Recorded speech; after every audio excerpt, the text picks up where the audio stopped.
Well, how about that intro? Ladies and gentlemen, welcome back to the channel. Try to find some retro 80s vibe music here, royalty free, and I think we did. I think that one was pretty sweet. I was vibing with that song. I am ready to go. I'm fired up for this stream. I'm going to do my best to see if I can do this aircraft justice here without Nick by my side, but I think we're going to be all right. I did repair an engine already, full disclosure. We got a brand new left engine. That's all good to go. But I'm excited for this one. The Starship from Black Square. Y'all, this is the most complex, most advanced. I mean, it is GA, but I mean, it's like bordering.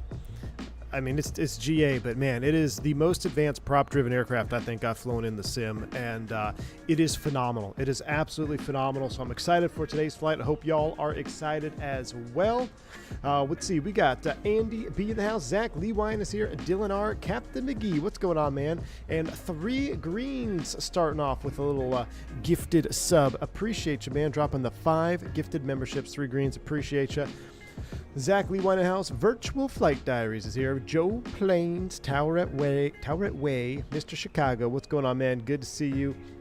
Diabetic Lad in the house, McAllen is here. We got Guy Rat, Smoky Mountain Flight Simmers in the house. Team Vodka, what's going on, man? Vodka, I don't know if you're gonna get the Starship, but it's a must buy, dude. This might be.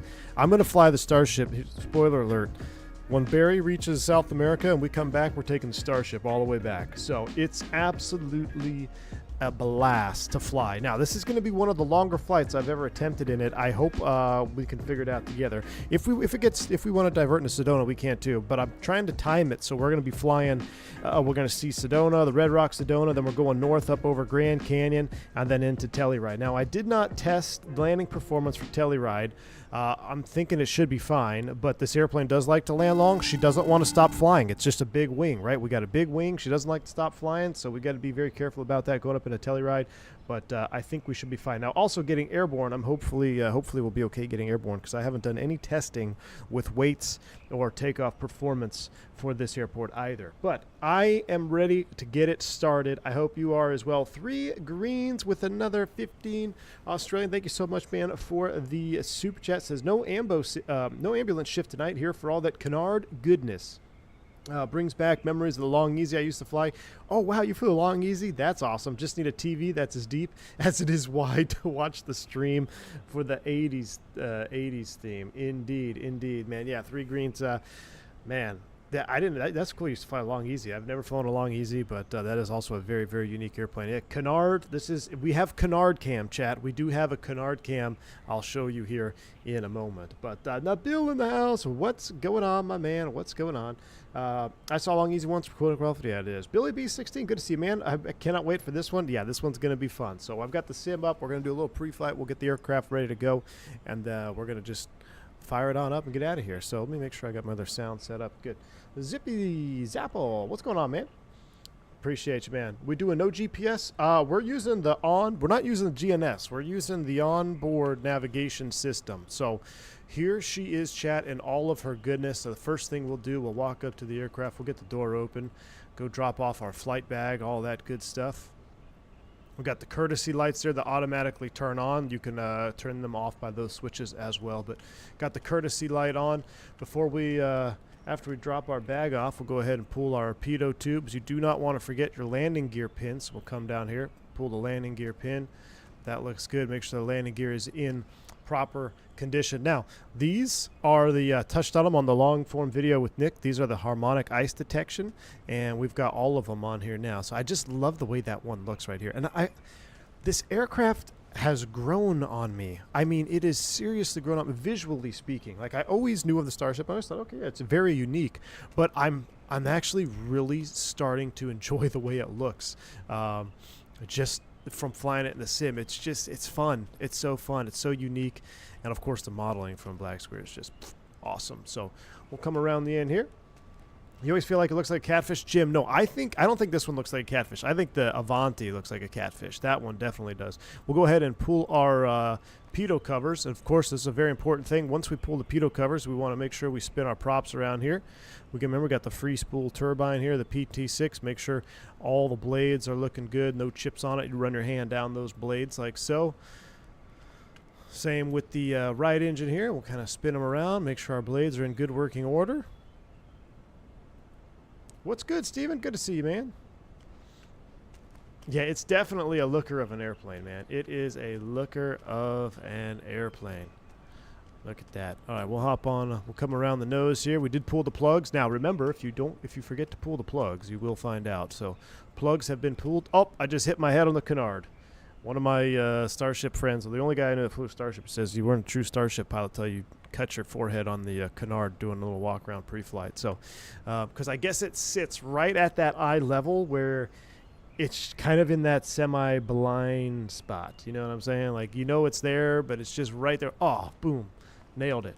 So, we actually just did that unintentionally. All right. Let's go ahead and tell the ramper, hey, can you hook up the ground power, please? All right, cool. So we'll hop in. We'll get it fired up. Is this airplane fast? It's pretty fast, Jeremy. It's King Air style fast, that's for sure. I'm getting a spam call already. Getting a spam call. Yes, the Duke will do the same when it's fully enabled as well. When it's fully enabled, yep. All right, so once we're in the cockpit, I'm going to pull the control lock. We do have our controls free and correct. Now let's get the payload organized. So looks like he's hooking up the ground power outside for us. All right, ground power is hooked up. Now, we're going to have to do a little bit of pseudo planning, and then once we have our numbers set up, we'll be able to look at the Starship's number for fuel, so we kind of jive it up. Thoughts about the crash? Man, it's tragic for sure, Atul, but there's really nothing we know. I mean, there's no sense in speculating. It appears that the engines were not at Toga thrust when it crashed. That's the only thing we know because you can't hear them. You know, you could say the rat is out. It kind of sounds like the rat is out, but that's about all we know, man. And there's no sense in speculating because it does no good. But definite tragic loss of life, that is for sure. Okay, so if I put this in pounds, our fuel on board, 1,300, we need more than that. So we're actually going to go 150. 150. See how our CG is moving back here? That brings us up to 2,000 pounds. I'll take a couple there as well. Put 10 gallons in there. Does that? Yeah, that is our CG as well. 150, 150. Let's take 160, 160. All right, that looks good. So we got a pilot and co-pilot. Puts us at a gross weight at 13,200 pounds. We're pretty heavy. Oh, actually, that's four. Do we want 4 passengers? Let's lighten them up just a little bit. So we got 4 passengers. Gross weight is 13,100. With fuel on board, that should be enough to get us there. CG is looking good. All right, left engine, right engine. Right engine's a little damaged. A little worn, I should say. Left engine, fully replaced. Fully replaced. Toasted that one. Everything else looks good. So we can put the EFB away. And I'm curious, if I close the door here, yeah, it'll just a little bit quieter so we can focus and hear some great cockpit sound. So let's go ahead and get the battery switch on. We'll boot it up. Joining me in the toasted PT6 brew hood. Yeah, well, it wasn't technically my fault. The way I reloaded it loaded with the condition lever full forward, and no bueno when that happens. External power will connect. All right, so you guys saw from the full release video the external power, and not even the external power, but just the electrical and the way the loading is so meticulously modeled. It's fantastic. We want to get the Avionics fan on the ground. Remember, we want to keep that nice and cool. Get those fans up and running like so. So we got the alternate Avionics blower is on. Let's go ahead and power up the standby gyro. You hear that spinning up? We'll also power up the ICUS and the pilot PFD here. Since we're on ground power, we're going to get everything aligned. And you know what? Technically, the Starship calls for not powering up the CDU, but I'm going to boot it up so we can run the check, that we can check ourselves off digitally with the checklist. All right, so we're going to power everything up here. We're on ground power. It should be okay. Yeah, 19th, I believe. 19th is when it is going to be officially released. Get the lights master on. Ooh, very good. Cabin aisle, cabin overhead. Oh, yeah, we're getting it all nice and juiced up here. We'll get the nav light on. No wing lights, no strobe lights required. Got our nav lights out there. Beautiful. All right, we've got a couple of low pressure lights. Looking good. Everything's coming in. We're going to initialize. All data okay. All data okay. Checked on both. Would look good in your Texas livery. Oh yeah. I'm going to have to get Whiskey Throttle to hook a brother up with a custom 1980s Texas Starship. So, normal procedures. Let's go ahead and start running through it here. We'll go ahead and run through the safe airspeeds pre-flight checks. Okay, parking brake is set. Here we go. Landing gear control is down. Batteries on. Pitch rolls are neutral. They should be. A fuel quantity. Let's go ahead and check that. So we've got the 1139, 67, 67. That checks. Oxygen pressure is checked. We're also going to need an oxygen system is going to be coming on. There we go. Air store door annunciator checked. Which is closed, so it's not on. So, all right. Battery, then we turn the battery off, wheel chocks removed, do all that stuff, come back around, emergency exit, come back, and then we're going to dauber over to the before starting engines. So, while we're sitting here, we're going to do a couple pre-flight things. All those circuit breakers are in. All circuit breakers in and checked. Reversionary panels as required, seatbelts and shoulder harness, parking brake, audio panel, static source is normal, oxygen supply, we just pulled that on. Oxygen mass test. Test both sides. Excellent. Ice protection is all off. Landing gear is down. Anti-skid switch, turn you on. You hear the anti-skid? Did you hear that? That was awesome. Subtle little sounds like that. Center reversionary panel as required. Looks good to me. Standby instruments, they are on. Booted up. Standby power annunciator illuminated. Prop levers. So we're going to make sure we are idle, forward, and cut off for this start, because we're actually going to do a different start on this one, just because it's going to be fun. Power levers idle. Prop levers full forward. Condition levers fuel cut off. Bleed valves, they are off. Temperature mode is off. Triple feed bus volts 22 minimum. We got 27.2. Center bus volts 23 minimum. We got 28. We're sitting on ground power. The ICAS is on. Firewall fuel valves, they are both pushed and closed. Confirmed. Forward valve illuminated. Standby pumps on. So we're going to basically check. Standby pumps. Standby pumps. There they go. Off, off. Fuel pressure lights illuminated. Then we would do the fire test. We're going to skip those. Transfer flow. This one's an important one, so we're going to clear the caution. We're basically going to make sure we get a transfer of both tanks. Fuel transfer left. Light goes out on the right. Fuel transfer right. Light should go out on the left. Check. Cool. Clear the caution. Keep on working through.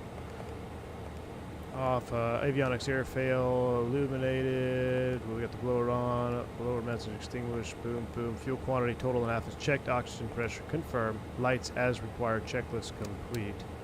Oops. Dauber to the right.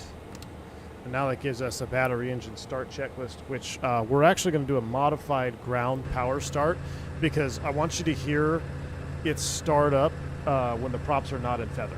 So it's really epic. So we're going to do, normally with the ground power start, you would actually start them in feather, which we did with Nick. That way you're not blowing dust and everything all around over the ground crew. But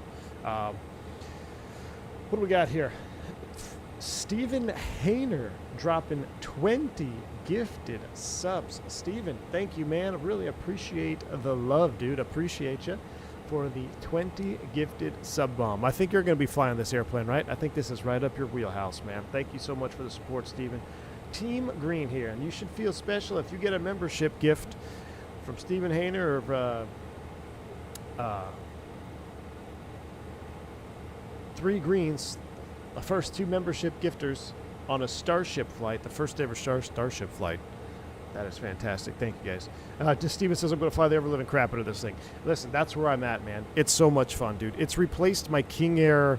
I love the King Air to death, but it's scratched my King Air desires, if you know what I mean. All right, so while we're sitting here, let's go ahead and load up our flight plan. We got a small little flight plan to go, so we'll go here to the flight plan. And I'm actually going to go index plan map, so it will follow us along here. So we'll start out with the Montgomery Field Airport, KMYF, enter, okay. And then after Montgomery, we've got some fixes. Let me pull them up on my other monitor. Finally, be the coolest dude on Iveo Premium. I know, LA Center's offline, but we're calling up a Starship 1 today. We are Starship 1. So, after Montgomery Field, our first waypoint is the Julian VOR, Juliet Lima, India, enter, okay. Now, I am typing this with my keyboard. You can use the modified T9, which is it's tedious, but it's pretty fun. But just for sake of time, kind of a longer flight. Parker, enter. What do we got? Zach Leewoy dropping 5 gifted subs. Thank you so much, Zach. Really appreciate you, man. Y'all should feel, like I said, if you get a membership during a Starship stream, it's something special. Drake VOR, okay, enter. After Drake, we're going to Grand Canyon, Gulf Charlie November. I haven't done this route and tested it at all, but man, if it works out the way I want it to, this could be one hell of a scenic flight. Oh, I just hit the master light switch, ETL. Okay, I gotta come up here and after Echo Tango Lima, we're going direct to Telluride. Kilo to X-ray, enter. Okay, end flight plan. Now, really, before I come back,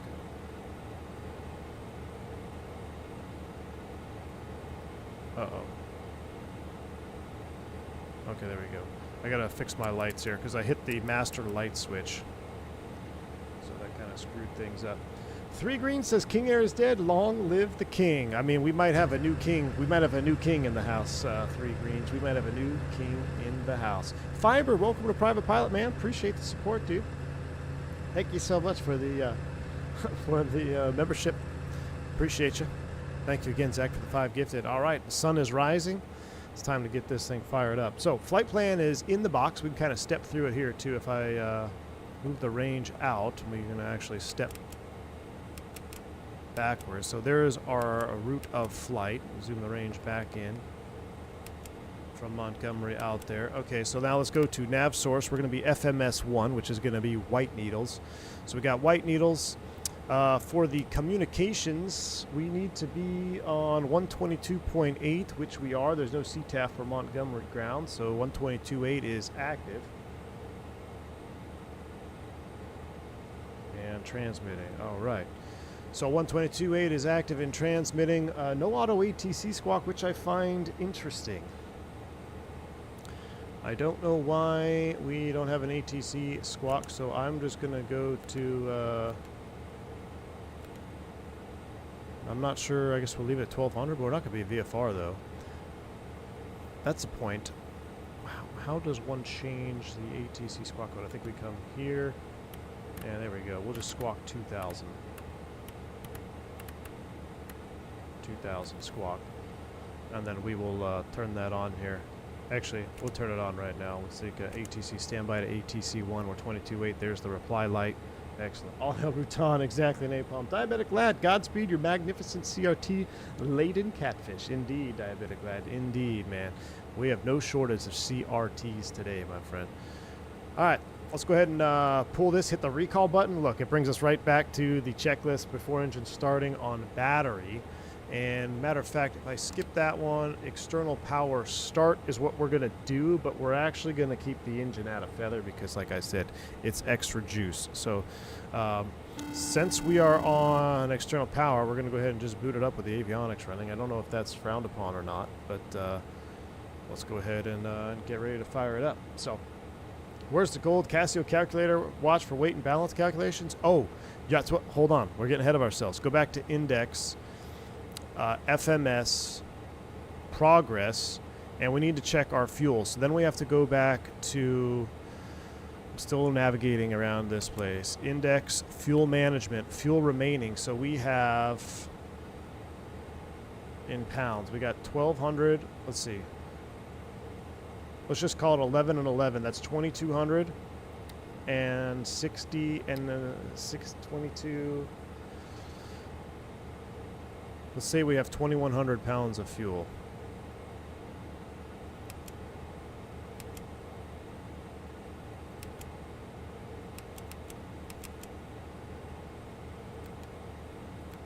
So now we'll take it a minute and we'll see what kind of fuel numbers we have left from the Starship. That has us landing with 731 pounds at, or just prior to, actually, let's go all the way down. Telluride, remaining fuel 689. That actually works out. That works out. We'll have remaining fuel of 689. As far as weight and balance is concerned, we do have, let's see, we have 6 passengers on board. The average weight, we averaged them out. Operating weight, current weight is 1,305. That checks out with what we loaded. So I like that. Our en route flight time is 1 hour and 48 minutes according to this, so that looks good. We're going to run it fast. That's a ground speed of 320 knots at 780 pounds per hour. So gosh, I love this airplane, man. The vibe in here is just, it's awesome. All right, let's go ahead and go back to not flight plan. Where do I want to put this one at? We'll just put you on radar control. We'll go back to index. We'll go to FMS progress, and then we'll hit the recall, bring us back to the checklist, and we're about ready to go. So Magic Barrel Ref has been updated, 29 or 89er. Our initial altitude is going to be, we don't have any ATC online. Let's just set, we're going all the way up to 34. Let's set 24 first, and I don't think we'll have an issue going up to 34 from there. But 24 set, 29 or 89er is set all the way across the board. And we'll get our runway heading and everything prior to start. So with all that said, let's go ahead and throw on the anti-collision light, seatbelt sign. We are getting ready. Oh, look at that glow. I haven't messed with the lights. We're going to do a night flight to Miami, probably this weekend as well. We're going to be doing a night flight to Miami, which is about as Starship as you can get. So look at that freaking glow. Oh my goodness. All right. All right, battery volts. We got 28 because we're on ground power. Propeller levers are in feather. We're modifying this procedure. We're doing idle forward cutoff. ICAS, pilot, and co-pilot avionics. Ooh, we have to shut them off. Okay, so let's do that. ICAS and pilot. ICAS, pilot, and co-pilot avionics off. All right, let's go ahead and start them up. Ignition start right. Clear prop. Wait, how do we see the... Chat, how do we see the engines? I screwed it up already. Oh, no. Wait for max motoring. We can't cook an engine, chat. I'm assuming that's max motoring. Fuel. Well, this is no bueno. ICAS, pilot, co-pilot avionics off. Oh, chat, we hose this. There's our temps.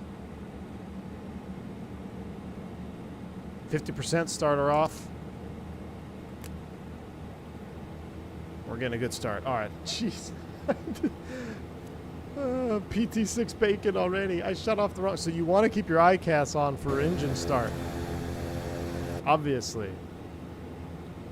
All right. With that said, now who's going to be the unlucky one to go unplug the ground power unit? Well, I guess I will. So I'll come back over here. And we will disconnect. We'll go off, on, reset, external power off. Right generator load. All right, so we got the door open. Now I got to go unplug this.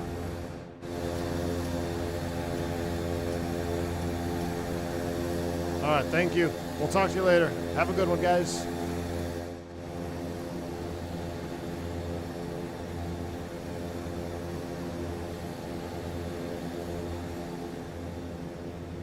Close it up.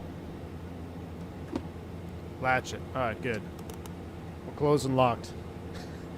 Let's go straight to run as well. Here comes the propeller.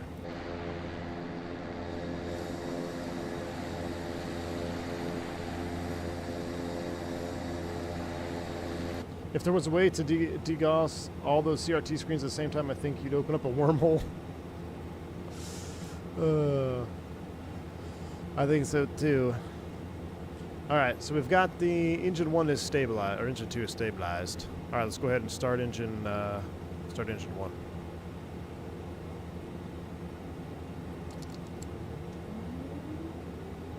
Rotation. Going for max motoring on this one. Sleeveless, yes, it will be for 2020 as well. Max motor it on the start. What are we gonna get? Shit, we have a brand new engine, so it should be good. That's about good. Fuel on. There's the ITT rise. Waiting for 50% and starter cutout. I can't wait to bind all this stuff on SPAD. 50% starter cutout. And then we'll go to run.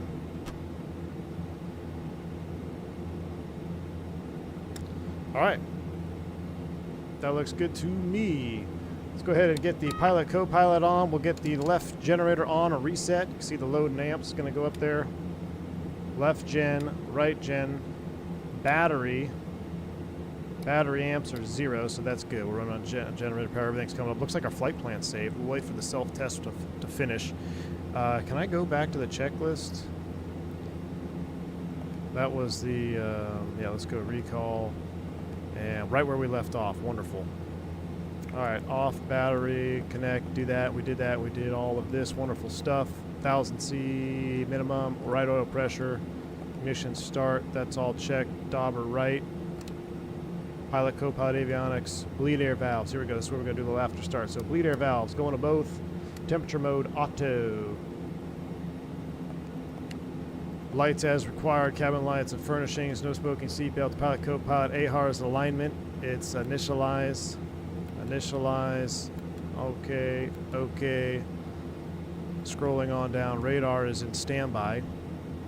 Brakes are checked, checklist complete. Before takeoff checklist full. Before takeoff checklist abbreviated is what we're gonna run. So we'll leave it there. I guess I'll put you over on flight plan, and let's go ahead and taxi out. My goodness, how fun was that? Montgomery traffic, Starship 1, taxi on runway 3, I believe it's 30. We actually are probably going to need some charts, so let's pull out our charts here. This thing makes me want to, makes the turbine dupe mid. It's a Zach. The turbine dupe will never be mid, but this is a turbine duke on steroids, my man. It's a turbine duke on absolute steroids.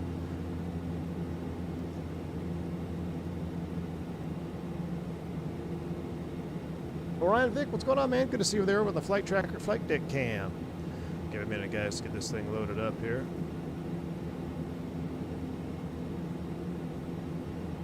All right, so Montgomery Gibbs, we're over here somewhere. We're going to go via Hotel Alpha 28 right to the run-up pad. All right, let's do this. Taxi lights on. Brakes released. Canard cam. Man, she's quick. Here we go. Brakes check. Let's go. You've really got to keep it in beta. I mean, The unrestricted beta range is pretty nice because you have to feather it in beta. Oh, we just taxied onto the runway. Montgomery traffic, Starship 1 going to be back taxiing runway 28 left, Bravo, Montgomery traffic.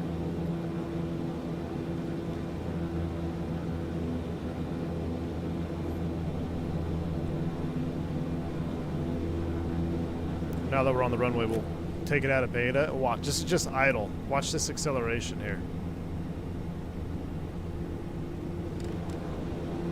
We gotta bring it back.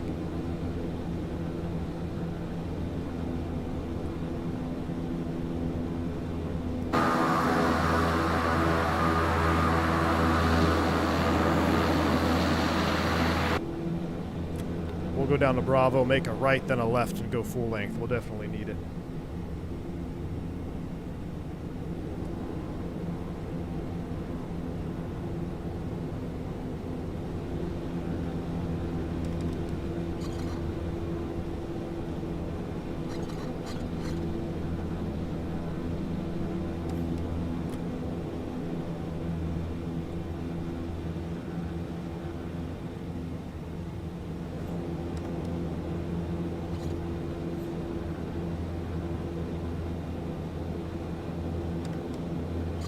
We will be using the forward wing for takeoff. We'll extend it now since we're thinking about it. We'll get to the run-up. It's in our part of our pre-takeoff check. Forward wing is coming out.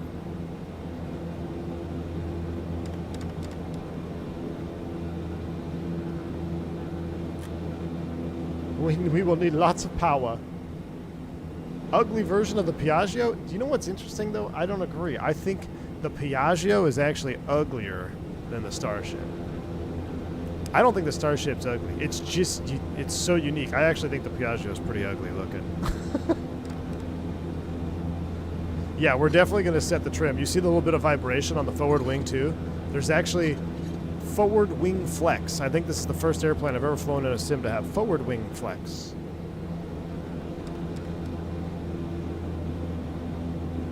Oh yeah, we're going to set the trim properly too.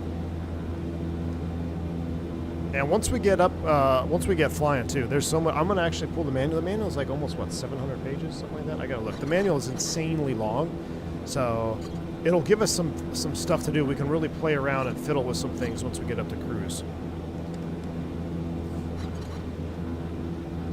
All right, spin it around here.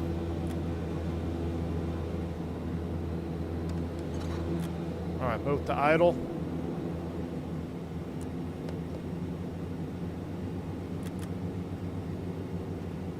All right, we're back in idle. Let's do a little bit of a mini run up here. All right, annunciators.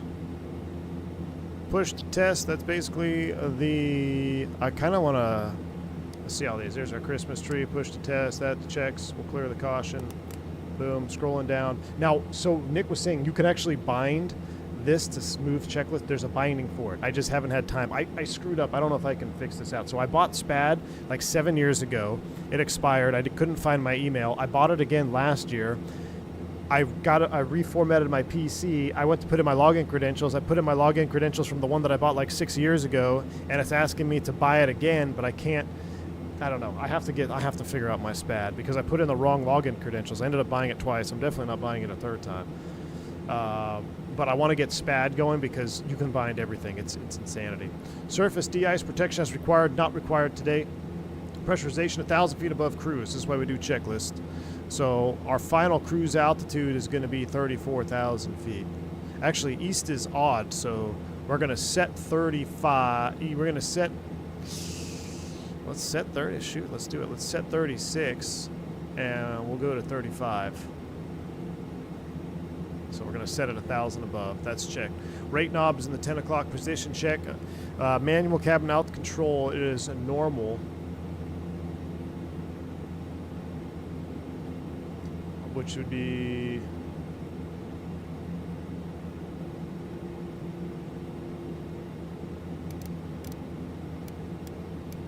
full ride. Okay, cool.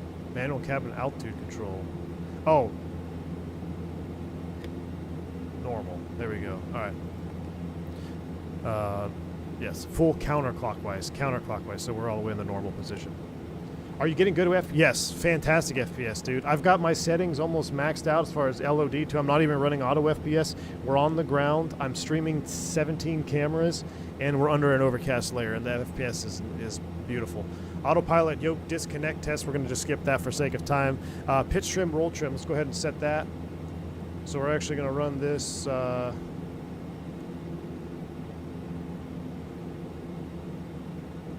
Nose up into the green band here.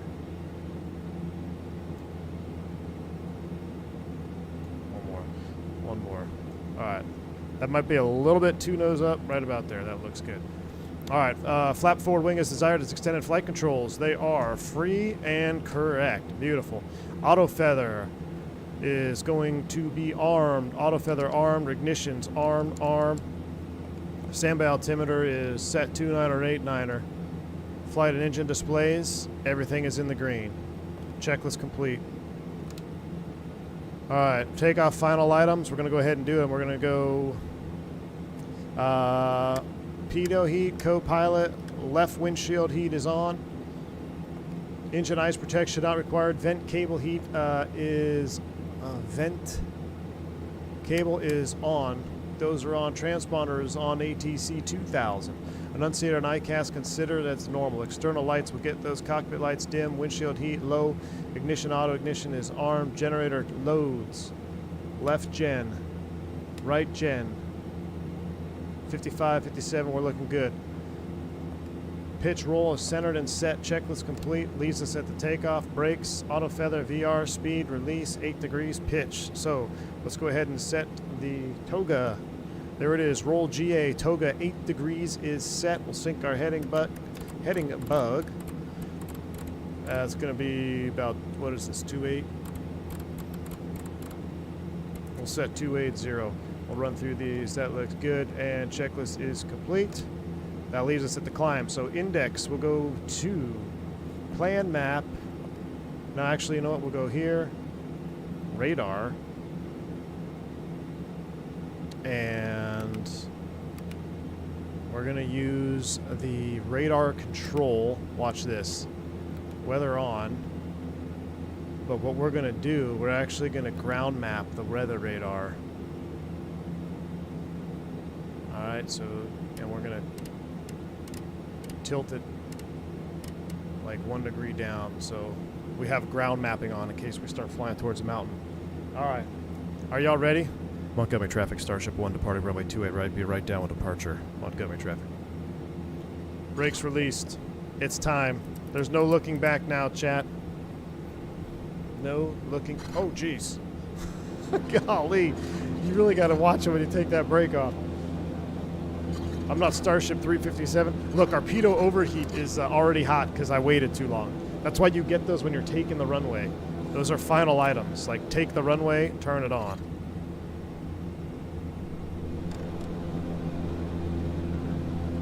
Wow, the lighting actually looks pretty sweet there on the runway. All right, we're looking for 8 degrees nose up once we get out of here. Sync the heading bug. Yoga's in chat. Now I'm just gonna ignore you guys until we get airborne because I don't want to blow the engines up on this thing. Let's go. Yoga's in chat. It always makes me nervous when the props go through that red band there. Auto feather lights on. Here we go.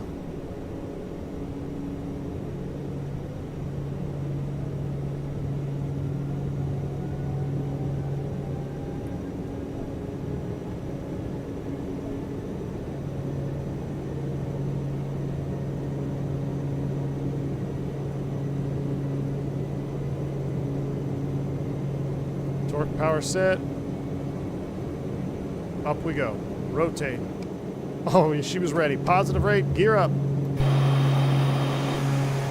Much better with that trim setting. Much better.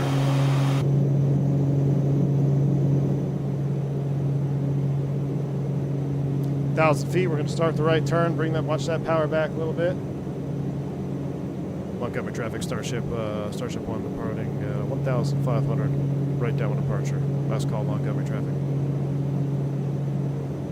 We're going to swing you over. We're going to select heading. IAS profile.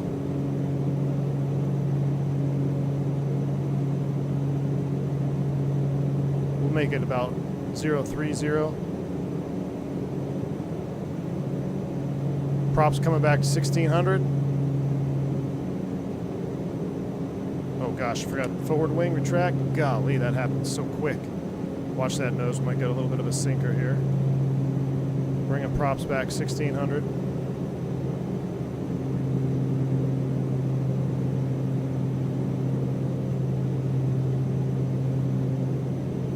Close enough.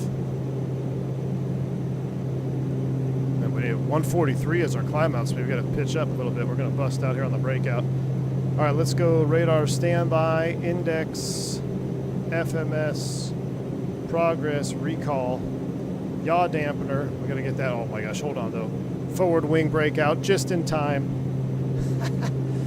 I got it just in time. Man, this thing is, we're rocketing, chat. We are rocketing. Let's get her under control here. So we're in that IAS profile climb mode. It's going to keep knocking it back 2 knots. Let's get the autopilot on. We're going to enjoy this. So yaw damper, autopilot engaged. We're IAS profile heading. Let's run through this. Yaw damper is on, climb power, 1 torque, 840 and 1600. Propeller sync. We won't worry about that. Engine displays. We're monitoring. No smoke, seatbelts, lights. Checklist complete.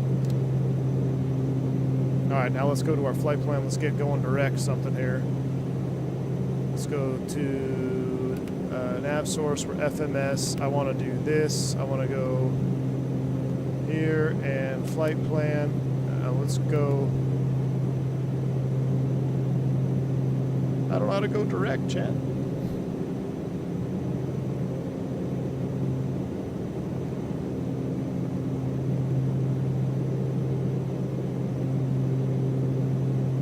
We're in auto leg. I guess we'll join it.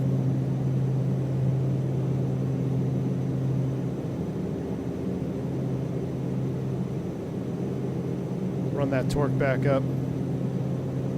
Oh, chat, I forgot to turn my headphones on. There we go. Got our headphones on. My goodness. All right, I finally catching up. Power is set, 850 ITT max. We're getting close to that. 1600. We're out of 10,000 feet. Out of 10,000 feet, we'll go auto feather off. Now the climb profile, we're down to 131. It's getting cooler though. We'll go ahead and turn the alternate avionics blower off. We'll calm that down. Once we join this, we'll nav up here.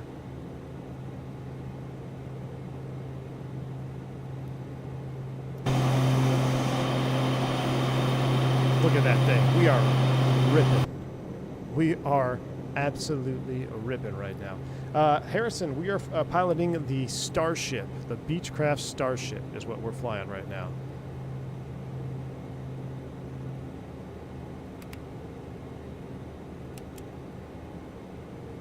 All right, well now we're approaching this, so we will go, once it's synced up, we'll actually nav it.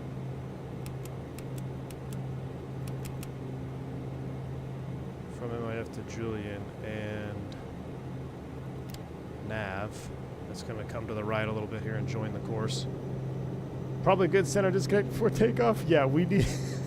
I think I need to research if there's reduced power takeoffs, because it's insanity, man. It's just so quick. It's boom, boom. It's positive rate, gear up, get the forward wing in. Then you turn the yaw damper on. You're trying to turn to your heading. Of course, we went right into hard IMC, which doesn't help. And the pitch angle here, like, I mean, this is, I can manually adjust it, but the most efficient way is to get up to altitude as quick as possible. That's the most efficient way of flying these engines. You know, get up to altitude where they're nice and efficient. Bring that power back. You can see as we climb, the torque is dropping off. So you can increase torque, but you got to be careful because we're going to be temp limited here pretty soon. You can see we're right there, 840. I don't like yellow, so I'm just about as much as I want to go right there.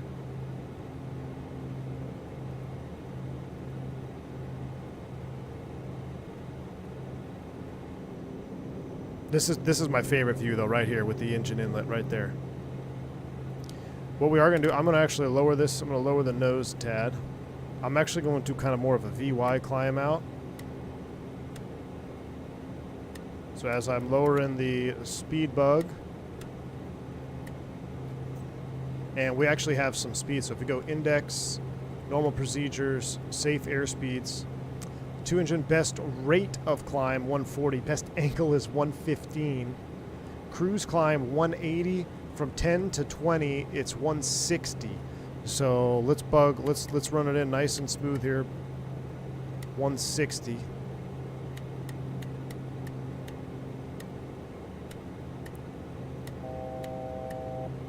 What's up, Paulo? This workload is what makes it awesome. Definitely day one purchase. 100%, dude. That's why I said this is a king. This is my scratching my King Air itch. 2 set.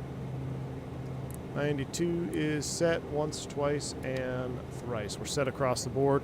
We're out of 10,000 feet. We get the wing light on. We just have our nav and anti-collision. That's all we need. Smoke them if you got them. We'll leave the seatbelt sign on here. We'll turn the cabin aisle and the overhead light off. We don't need any more of the indirect lighting, so we'll turn you off. 160 now as we climb out of 19.4.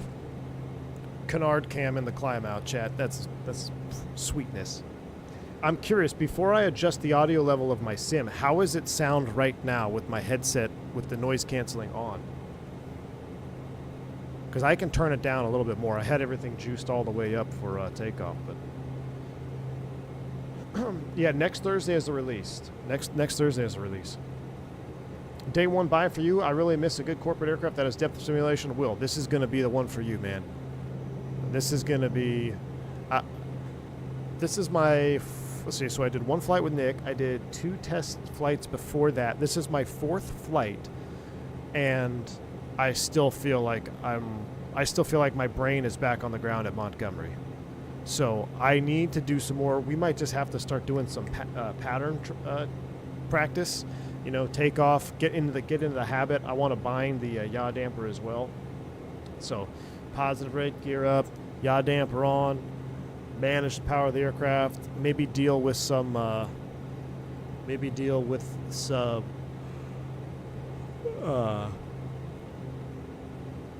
forget what I was going to say, because I'm going to go to IAS hold mode, though, here, so it doesn't walk back on me. So we're out of 20. Oh, look at those ITTs. Bring it back.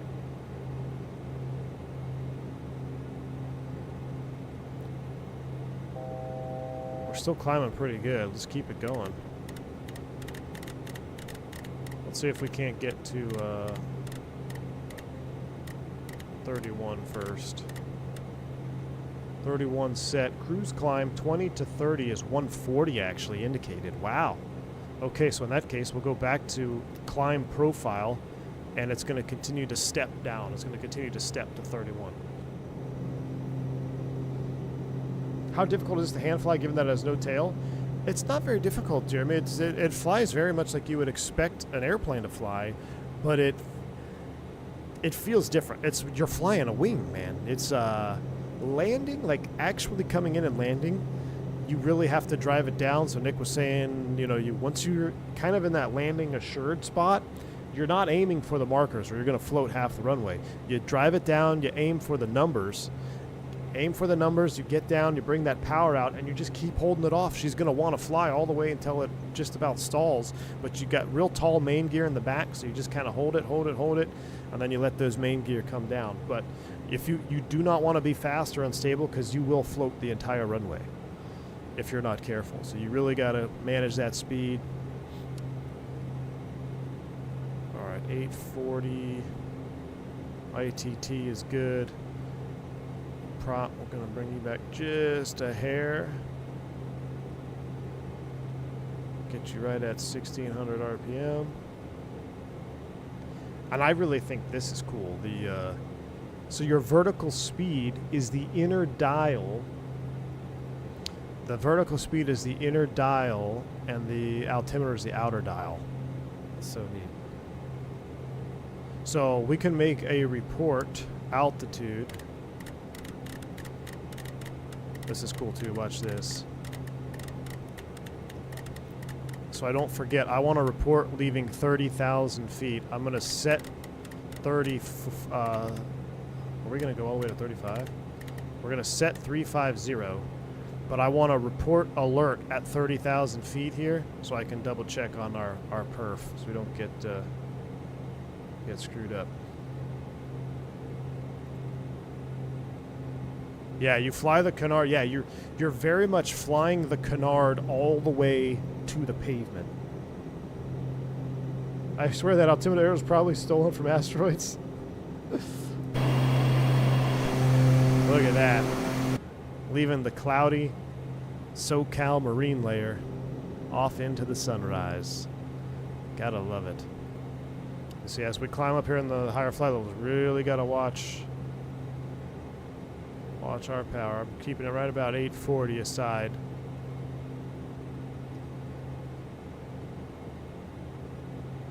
Maximum demonstrated crossing is only 21 knots. That's not a lot. I guess you could attribute that to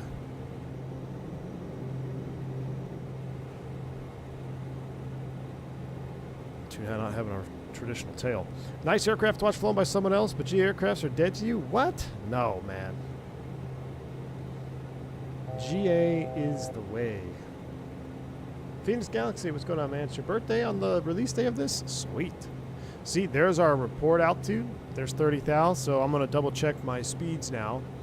From 30 to 41, 130 knots is the cruise climb from 30 to 41,000 feet.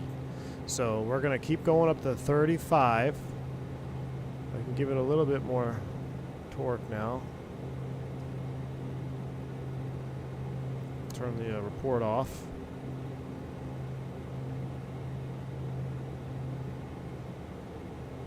Actually, I think there we go, push it in, turn it off. There's not much, I don't know of anything that's not modeled on this thing. I really don't. And that's why when we get into the cruise and we go through some of the manual stuff, it's going to be pretty sweet. Will the profile step down to the numbers in the checklist? You know what, Zach? That's a great question, because there is profile. Well, there's descend. I actually don't know. That's a great question, Zach. If it will, I don't know. I don't think so. I think you just set your IAS and you bring the power back. Or the easiest way, Zach, is there's a pseudo VNAV in here. And I'll show you that when we start our descent. But basically, you put the altitude that you want to go down to. It'll give you a target vertical speed. And you set that, and then you just adjust the power on the way down. So right now, we're tasking out at 244. Nice. 100%, dude. 100%. Yeah, there is an IS button to hold, so you just... Yeah, exactly. That's my favorite view, though, I swear. I don't know. I don't either canard view or engine inlet view. I think that's so neat.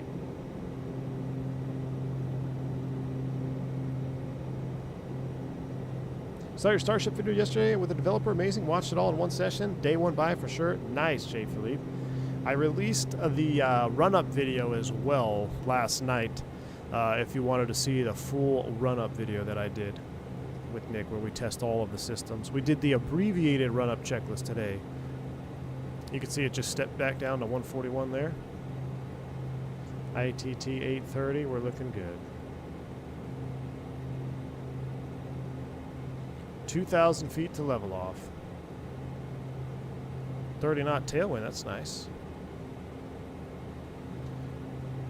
All right, we'll get out of all this. We'll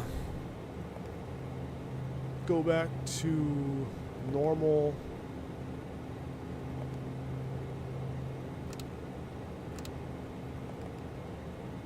The cruise checklist. Climb power, 97% torque, 840 RTT, and 1600 RPM. Auto feather, lights as required, engine display, fuel quantity, total, and app monitor. So we are going to monitor that. It's interesting that we're burning a little more out of the right than the left. I might have to look. I want to kind of look up how to transfer fuel as well. Is there a Mach number on the ASI? You know what? There's not.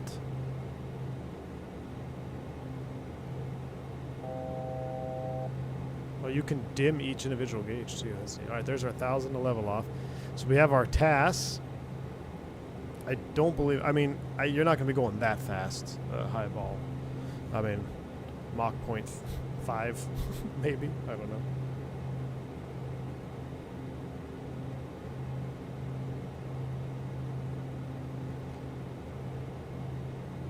Mess with it here in a minute. All right, so we're basically gonna clean all those up. That's all checked. Checklist complete. Let's go to the index. We'll go to FMS progress.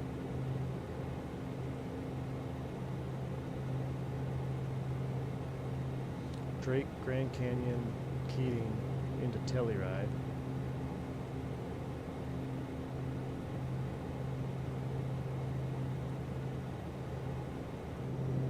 Bumpy. Do we know if we'll get Xbox as well? I actually don't know, Avapollo. It's a question I forgot to ask. I do not know if it'll be coming to Xbox. How much horsepower on the PT6? I'll get to you in a minute, but it's a lot Alt F4. I'm actually going to pull the manual out here in a moment. So if I put this arc map, I like that one right there. Zoom the range out a little bit like so. We can see where we're going. You can put this in ATC, pre-select, active transponder. Oh, that's how we could change it over here too. Nav, comm page. Probably be helpful to have that up in case ATC comes on.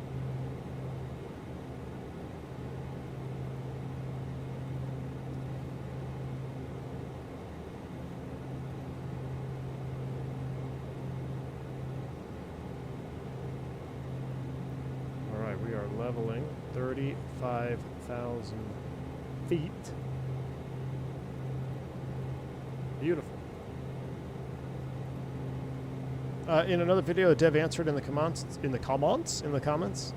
Oh, the publisher said it's coming to Xbox. Very cool. All right, we're gonna see what kind of power we get. Or we can go to 840 ITT. Let's see what kind of speed we can get here.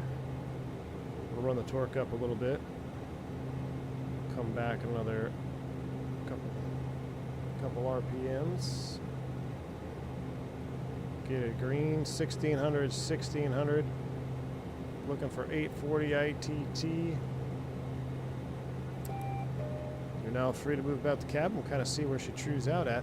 Let's see. Ground speed is 312 right now. 312. So if I remember how to do this, so I need to go to flight plan.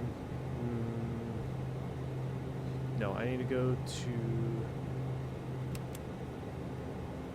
nav. No. I need to go to nav. No.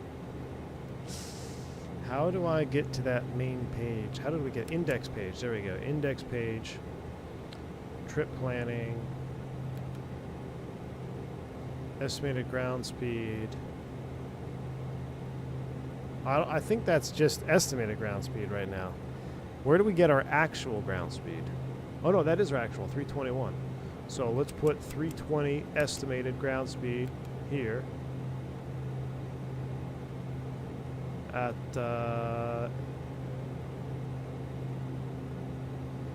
estimated fuel pounds per hour. We are burning 620. Enter waypoint, Echo Tango Lima. Echo Tango Lima. ETL not found.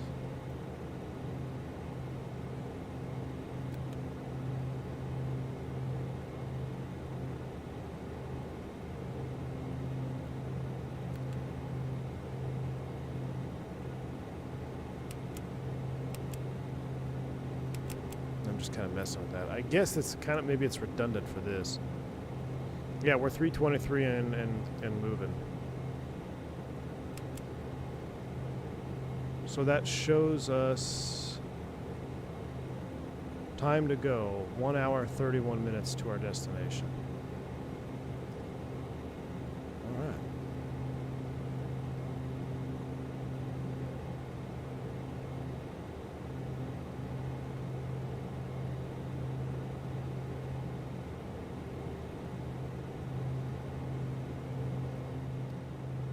Okay. Can we breathe? Well, that's loud. I'm gonna turn that down. All right. Chat. We finally made it. Let me bring out my the map cam. We can actually see where we are here on the vertical. We just passed the Salton Sea. And we are looking good. It looks like we will be going into Denver Center up there. We'll follow the flight.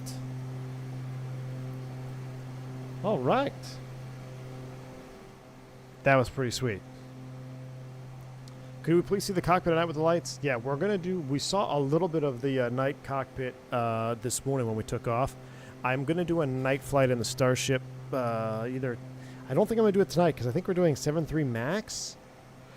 Unless we skip the back stream and do a night Miami flight in the Starship tonight. We could double up and do that. Is this the Beach Starship 2000? It is. Deepyon Das, have you heard about the Air India? I did. Unfortunately, it's a tragic event, obviously. But we really don't know what else to... There's nothing much to say, man. We have no idea. I know in 2025 everybody wants to be a crime solver within the first 10 minutes of an air crash, but the only thing that we know for sure is that the video, there's a lot of videos circulating. I did listen to one with audio, and you can clearly hear, to me, what sounds like a ram air turbine. You can hear that the engines or engine is not at Toga thrust.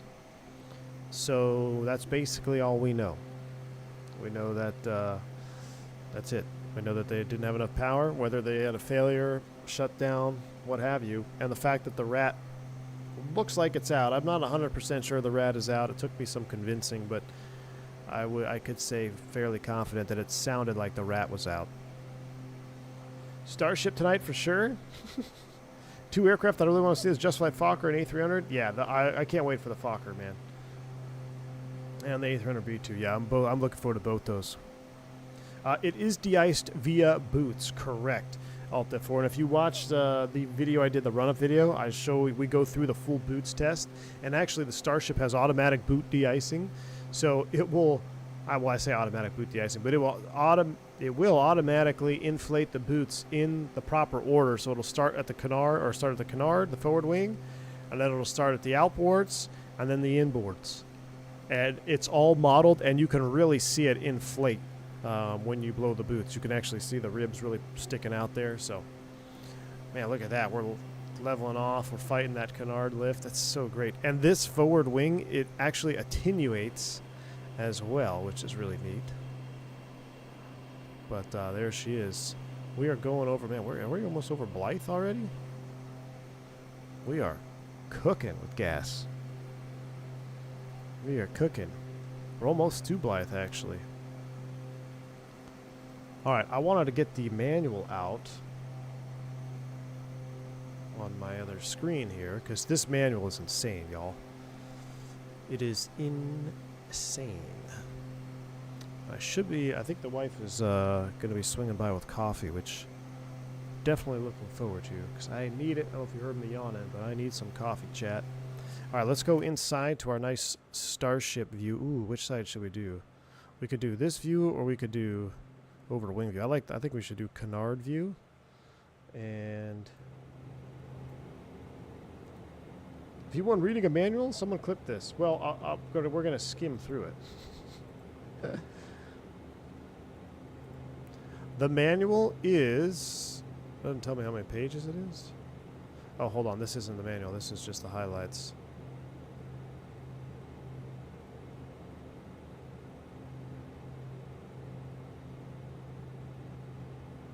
Let me open the actual manual. Stand by.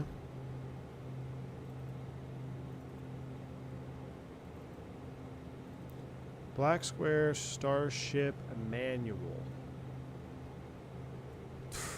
190 pages. 190. Is the cabin modeled? Of course. Meticulously modeled. Meticulously modeled, man.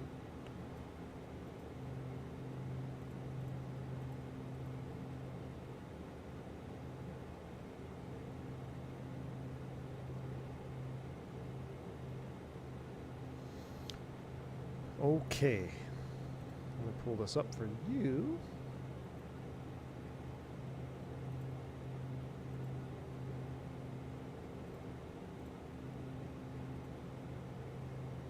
Boom.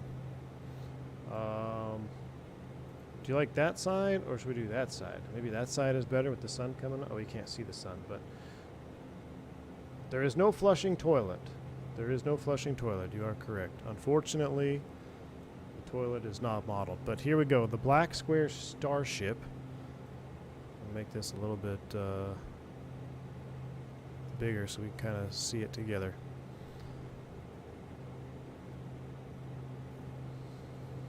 Refund.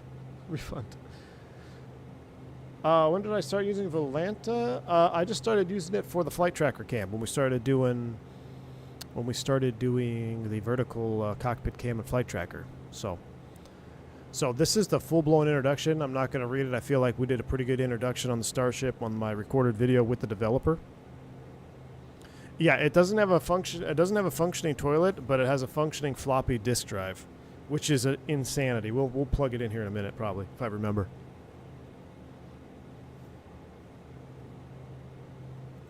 All right, so feature overview. Let's see if there's anything that we don't know that we're used to from the Duke. So we've got the tablet interface. We're familiar with that. 14 CRT tube, very low, an Omega navigation system. So for pre-GPS area nav, you can VLF and Omega, absolutely insanity. This one is cool here. I hadn't seen this before. So avionics and instrument panel temperature simulation requires you to properly manage the equipment cooling systems on the aircraft, or else be faced with the electronics and display failures that will necessitate reversionary modes and hardware redundancy. So because I kind of feel like this is why we have so many screens, because it's kind of like the first CRT airplane out there, and the FAA is like, well, we got to have so many backups, or either the devs were like, we need to have so many different backups. We need a backup to the backup to the backup. But if get familiar with the reversionary panel, it's fantastic. You can cross-reference from left side, right side. You can flip your screens up and down. So if you lose a screen, or a screen overheats or fails, you can get that information on another screen. It's very well thought out, the actual aircraft, and then is all, of course, modeled as it should be. And it's just, it's wonderful. So that one's pretty neat. 230 plus random scheduled or performance triggered failures. Settable via the tablet interface, engine damage, third party UI. The fully simulated environmental control system for heating and cooling. The new terrain weather radar technology. This is what we looked at a little bit. The being able to ground map the terrain is awesome. I wonder if we might mess with that a little bit going into Telluride if we go all the way to Telluride, unless you guys wanted to stop offshore at Sedona. We'll see. But the be able to use the pseudo radar, tilt it down to paint the earth and kind of paint the terrain around you. I've never seen it done before. And Nick was saying it's the first that he's aware of, and it's the first that I'm aware of too. So having a radar ground terrain thing is awesome. We did that a little bit leaving, but I just got so busy. I was overwhelmed there. But that is pretty neat. If you do want to see that in action, that video I did, go to the approach, and you'll see we mess with it on approach. The electrical system, 170 plus circuit breakers and failures, they're all modeled. So what's interesting is when I cooked my engine, I also fried the circuit to my taxi light, and I had to replace the taxi light as well. DCS Vigan, yeah, well, this is not DCS. Yeah, the DCS Vigan has the ground radar. Yeah, that's pretty neat. But as far as in a flight simulation, Microsoft flight simulation, I've never seen it. I don't think I even saw it in X-Plane. I know we had ground terrain, but that's all database terrain. I don't know if we had ground mapping. The turboprop dynamics, torque, NG, fuel flow, hot starts, residual heat. That's all. If you're familiar with the Dukes, you're probably familiar with this. It's even more refined. When you shut down the engines and you put the covers on, that will retain heat longer for your next startup, as if you don't cut it. So it actually makes a difference if you have the covers on or not. And of course, if you leave the covers on and try to start, you're going to have problems. But An airline pilot with 32 kids, how busy can V1 be? Jeez. I feel like there's some airplanes that still get AIRAC updated on the floppies. I think there are, actually, Cody. I think there are a couple airplanes that still do that. Physics-driven propeller governor and feathering simulation. Beta range from Black Square Duke, so we're familiar with that. The floppy disk for updating navigation database and reading other data files. Let me see if I can do that right now. Let's actually, so we'll come back here. And we're going to go to the index page.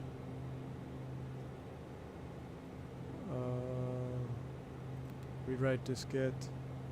Well, that's for the other thing. So let's actually go over here. Here is our floppy disk. Nav data update.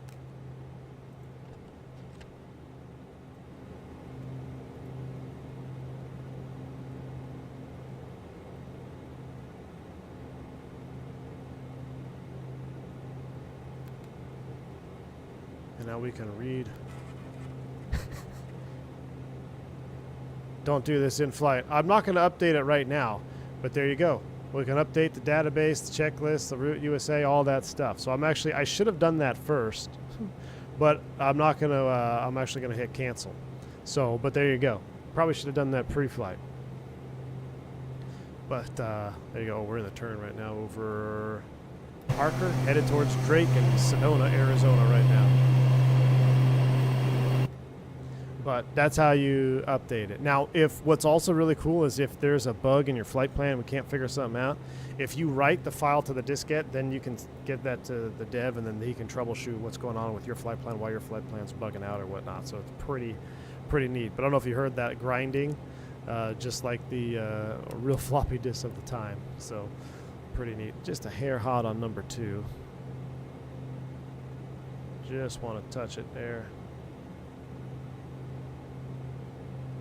To get number 2 to get down to 840. There it is in the white. That's what I like. Blackbird Controls coming back in the house. Blackbird Controls, my man. How you doing, dude? Good to see you. Dropping 10 more gifted subs. Blackbird Controls, man. Hey, Blackbird. Well, I guess I'd say Starship throttles win, but essentially it's King Air. We need a King Air throttle set from Blackbird, man. That's it. We need a King Air throttle set from Blackbird. Thank you so much for the 10 gifted subs, man. Appreciate you. That is the maker of all the Blackbird Bravo mod throttles you guys see. Mad Dog Lexi says, I'd imagine lots of old 744s, 320s still use. Yeah, there's still quite a few airplanes that use floppy disks. Yeah, there's still quite a few airplanes that use floppy disks for nav data update. That is true, factual. We need a gated turboprop setup with beta range and gust lock. I know, but then we need a whole new throttle.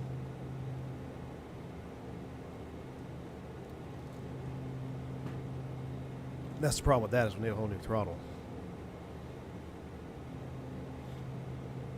Hold on, I'm trying to get an update on the coffee. Stand by.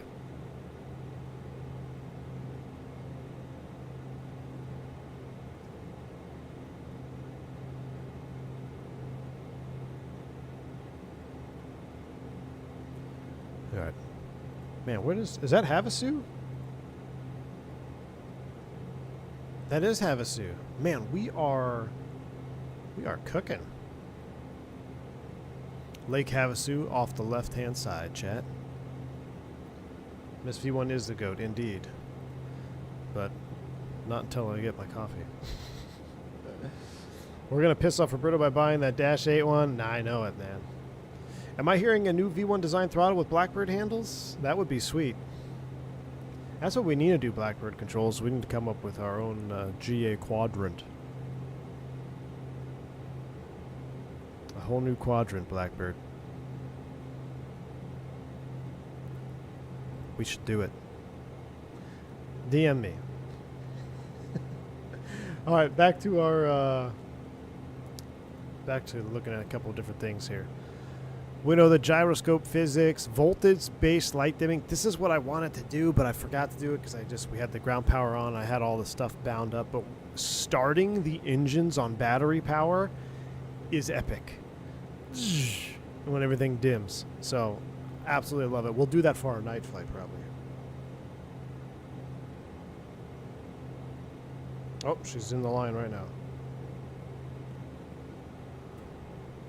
Oh, I just hit my yoke. Hopefully we didn't disconnect. No, we didn't disconnect, right? Price. Yeah, this plane is awesome, dude. Let's see. Strobe light system, realistic flashing in the clouds. You can actually turn that to dim. So that's what this dim button is, or low. So if you're in hard IMC and it's low light and you see that flashing going on, you can actually turn the strobe into low. And that's also simulated, which is pretty sweet. St. Elmo's Fire. There's pictures of this in the bottom of the manual. Mathematically accurate VOR and ADF and signal attenuation and noise degradation. This is so cool. When I did that video with Nick and we manually selected the VOR via the joystick on the CDU, and then as soon as I put it to active, we've got the attenuation. You can see the needle vibrating, kind of going in and out because where we were sitting on the ground. It's fantastic. The most accurate representation I've seen of VOR and ADF nav is in the Black Square aircraft. Yep, the needles will bounce, respond to aerodynamic forces. We already know about this. The pitot covers, CRT simulation warm-up based on instrument panel temperature. If you try to boot this thing up when it's freezing cold, it actually takes a minute to warm up, true to the real thing. This plane was almost perfect. If they decide to bring it back, newer avionics, lighter composites, lift engines above wings, and like Honda Jet or attached to fuselage, maybe. I just don't know if the demand is there for it now, you know? I have scenery to show you after the stream. 2 of them. Almost forgot. Really? Well, we're planning to do Santos Dumont later. That's the plan. State saving for fuel, radio, frequency, memory, and cabin aesthetics. Carbon monoxide leaks are possible. Can be detected with the CO detector. This is true. Slowly damages the engines. All right. Sounds, flight dynamics. We know all the good stuff. I wanted to scroll down to... so in 2024, dynamic registration has been disabled. That is, that's one of the talking points that we have to mention. Oh, from Photo Rico, really? Interesting. All right, master warning light. So this is a panel that I need to just print out for this page right here. ND, so we have PFD, ND, but the CDU, MFD, and when I hear MFD, my eyes go here, which I'm like, no, it's the ND. So then I got to go back here. So MFD, the ICAS is on top, the CDU, CRP, RTU, ASI, ALI. This makes a big difference when you're trying to go through those checklists and he's calling them out. It's on the CD or the MFD or the MSP. But this is that's a good learning tool right there. Here's our airspeed indicator. I wanted to see, it doesn't say anything. Digital VMO, magenta arc. We talked about the stop. Magenta arc extends from the tip of the needle to indicate the trend. The arc ends at the approximate airspeed of the aircraft in 10 seconds. So it's a 10-second arc. So if you do not adjust the throttle, wherever the magenta line is, that's where the aircraft energy state's going to be, or the airspeed state's going to be if you go unaltered. It's a trend arrow. Yeah, I don't think it's possible to model anything else, VFD. I really don't, dude. We talked about this, the vertical speed indicator. This one's pretty epic. I just love the way it looks. You got vertical speed on the inside. You can actually bug your vertical speed needle here. The altimeter's on the outside. We talked about setting the report altitudes. Oh, we should be in half bank, chat. We should be in half bank as well. Let's come down here. Half bank is on as we get ready to turn over Drake. And then we'll be seeing Sedona here pretty soon. Sedona Red Rock will be coming up pretty soon. I actually think it's over here. If we turn over Drake, it might be too early. Let me see.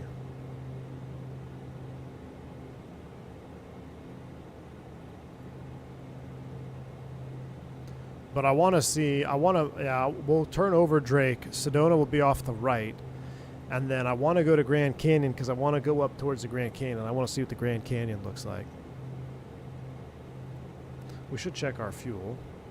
842, 830, everything looks good across the board. I guess engine auto ignition stays armed.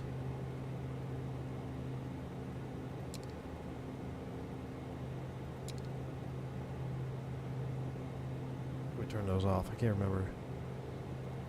Auto ignition off. Prop sync comes on though. Oh look, it's syncing it up. Look at that, it synced it up for me. That's so cool. Didn't even touch it.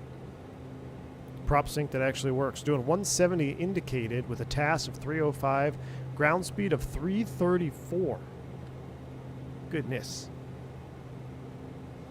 While I love the Starship, bringing it back wouldn't be viable. The P-180 will outperform it. Smaller engine, the fuel burn. Yeah, the P-180. Now, how many passengers does the Piaggio hold? Let's actually do a little cabin tour. Let's do a full-blown cabin tour. Let's go ahead and take a look. So you guys saw the, there's our gear pins and covers. There's the floppy disk situation.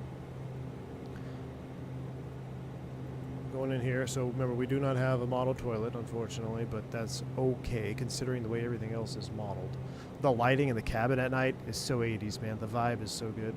Can't wait to do our Miami night flight. Maybe we should go from Havana. I was going to do Havana to Miami. That's pretty short, but maybe we should go like, what's the island south of Cuba? Not Jamaica, but there's one other one, MWR or something like that, Grand Cayman. Maybe we should do that, fly over Havana, then go into Miami. I think we should do that for a night flight. That would be so cool. So yeah, we hold 1, 2... You know what? I could take my family on this. So I got 4 kids, the wife, and we can have a friend, and an extra pilot seat. You know what? Oh, we got the little love seat back here. Chat, forget buying a Duke. I need to buy a Starship. Could you imagine? Ooh, what does this do? Oh, what? Best aircraft the CO ever built. Burton. Wow, look at that. Oh, best aircraft the company ever built. Wow.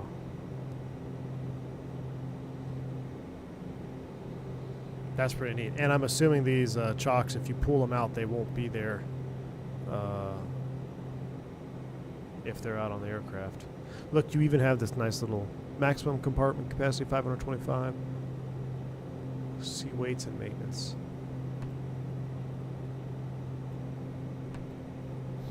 That's pretty neat. Got all the... what is this? Is this like just a table? Storage? There's no toilet? Wait. Oh, no, yeah, the toilet would be up front. Oh, man, yeah, this is what I need, Chad. I need to buy a Starship. How much are Starships going for? Learned from the previous video with Nick that he's a solo dev? Yes. Yes, he is a solo dev, man. He is an absolute freak. In a good way. In a good way. He, the fact that he's able to... Do these work? What do they do? Reading light. What? Reading light. Oh, chat, coffee's here. Coffee's here. You guys have control. Don't touch anything. Let me, we're about to turn over Drake. All right, you have control. Miss V1 coming in clutch. What do we got today, honey? Oh, you spilled it. On myself. All right, I'll be right back. We have... Oh, jeez, I just hit my yoke. Stand by.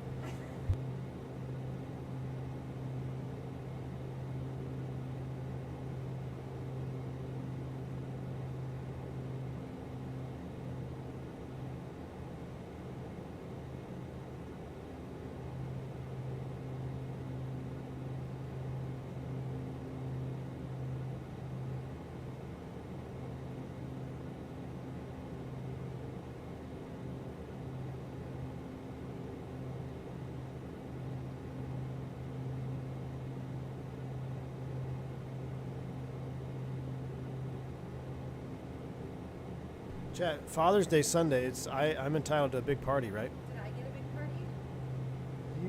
What did we do for Mother's Day? Oh yeah, you had breakfast. Yeah, we had a semi-party. I think Father's Day I should get a big party.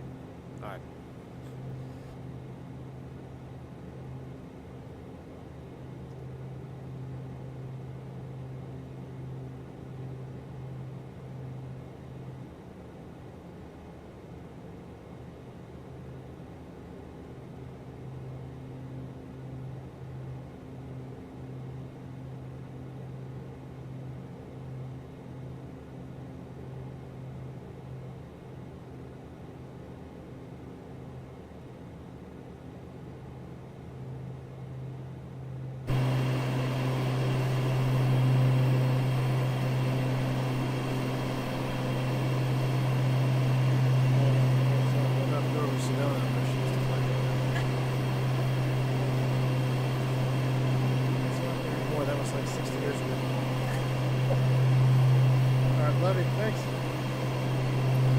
back, chat. All right. Father's Day party. I think we're doing a cookout, man. Funny how that works out. Yeah, Father's Day party. You cook for everybody. That's right. I like it. I actually just dropped that trip. So I said I had a trip Saturday, Sunday. I dropped it, chat. I dropped it. So we're going to do some flying. Blackbird Controls, thanks for the $5 super chat, man. If Blackbird Controls ever gets big enough, I'm buying the Starship for company plane and hiring V1 as the pilot. Dude, I'm all in. And look, I'm an instructor too, so once I get checked out, I can legally teach you, right? So we can both fly it. Yeah, I don't know if you're going to find one for sale. So Nick was saying that there's only like 5 or 6 that are still flying today, which is crazy. All right, this is cool. I'm going to do, we'll come back to the, probably not going to get the best view here. I'm going to turn it down. I was hoping we'd see Sedona Red Rock, but it's actually kind of hazy out here this morning.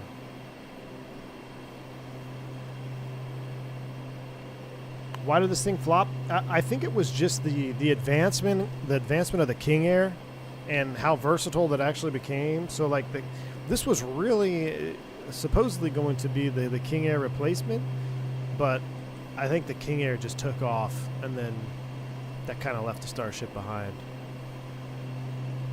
But the fact that it has the technology that it has in it from the 80s is just nuts. Thank you, Blackbird. Appreciate the $5 super chat, man. Reports of a JetBlue runway excursion at Boston. These things happen in threes. Stay safe out there, y'all. These happen in threes. The Starship crawled so the P-180 could run. The P-180 would also benefit from putting its engines higher so the props don't have to deal with the difference in speeds above and below the wing. Ah! That's a very interesting, Metal Face. I didn't even think about that because, yeah, you're going to have different speeds above and below. Now, what is cool, though, what I really like about it, how it uses the heat. You don't need prop heats because you've got the exhaust blowing right on the engine props, which is pretty neat. But I can imagine that over time that it's probably not very good for them. Maybe the inspection has to go up. There's always a trade-off, right? Very, very rare in aviation do you get something for free. So, you know, free anti-ice on the props. Well, that's great, except now you're running hot exhaust over the propeller blades all the time. I wonder what that does for inspections. Rafael Pessa, what's going on, man? They need to clean them after every flight pretty much. Wow. I mean, I would imagine that would, you know, especially you start flying 3 hours. I don't know what the full endurance is, a full tank. But according to Wikipedia, only 6 Starships were still airworthy as of 2020. Wow. So, and that's what I was kind of saying when I was flying with Nick on our video. He did more than just create an airplane for us to fly in the sim. You know, this is a piece of history that is not going to be around flying forever. If there's only 5 left as of 2020, it's only a matter of time before there's none flying. And to have such a highly detailed, modeled airplane in a sim like this, he's really preserving history. So I just think that is so neat. We are about 16 miles from Drake. Once we get over Drake, well, I'm going to do the outside view turn. But I'm actually kind of vibing with this view here. We need some 80s rock here in a minute. Wait till we pass over Drake. I wanted to see somebody saying something about JetBlue. Hold on, I have contacts. Stand by, let me see.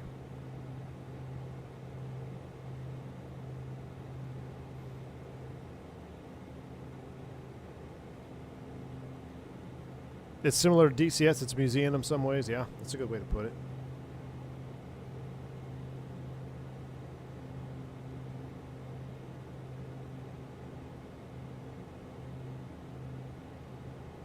I'm having a hard time updating my chat. CRTs will quickly run out of... yeah, they will. Out of replacements.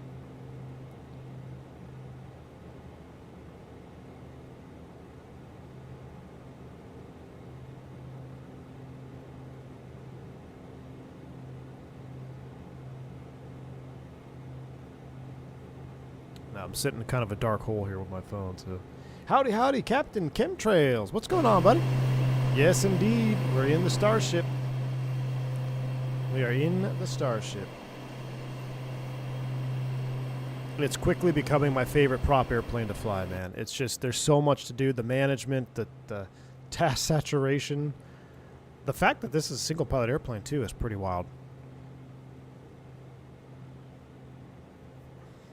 We took off out of Montgomery, and we're going through 10,000 feet, and my brain was still on the run-up pad. It's the boss. Zippy, you should be studying. Yeah, what are you doing here, Zippy? Oh, here we go. You need to be studying 737.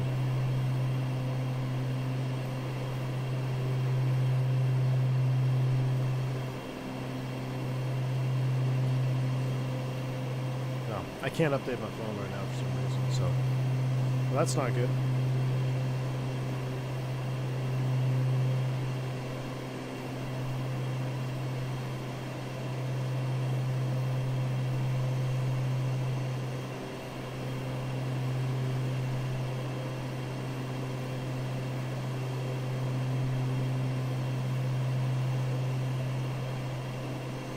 Yeah, a JetBlue, the new one. They're in the grass. Ground stop at Logan. It's a 220? 220 JetBlue in the grass at Logan. What else, you know, what else is kind of crazy is I heard there was a survivor that walked away from that Air India crash. I don't know if that's confirmed or not, but so someone was saying, look at that view, though. There's Prescott. Embry-Riddle Prescott is right here, I believe. I think that's the campus right here. Or maybe it's right here. Or right here. One of these three is the campus. I don't think that's the campus. I think this is the campus. One of those two are the campus. Rocky Mountain Hot Shots. You guys ever see that movie? Out there from Sedona, from Prescott. Yeah, the winglets make up for the lack of vertical stab, for sure. Imagine if this game became popular and there's a bunch of G1000 upgrades. Oh my gosh, I wouldn't fly it, man. I wouldn't fly it with G1000 upgrades. So Sedona Red Rock is off our right, but I don't think we're going to see too many red rocks with the visibility today. It should be right over here. Yeah, because there's Flagstaff. Or no, that's not. That's flag is back there. Yeah, there it is. I can kind of make it out. So there's Sedona Airport right there.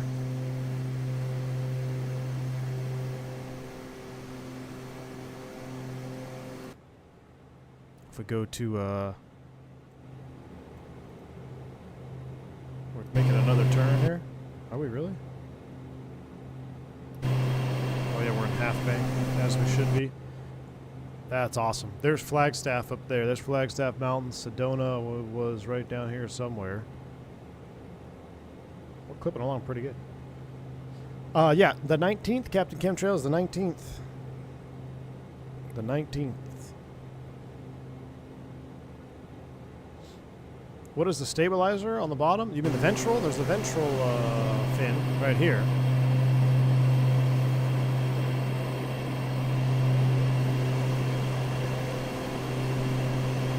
I actually like, you see the thickness to the propeller disc. It's not just a flat disc. So you've got that nicely modeled there. Should look at that on the ground when we change the prop position.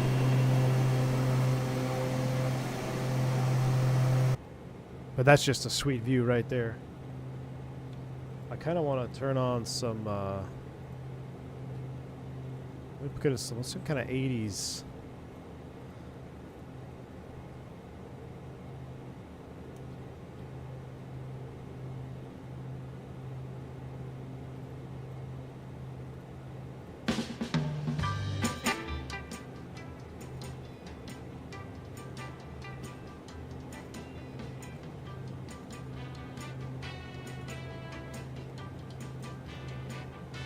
That's 1950s. A little bit too old right there. We like some of that.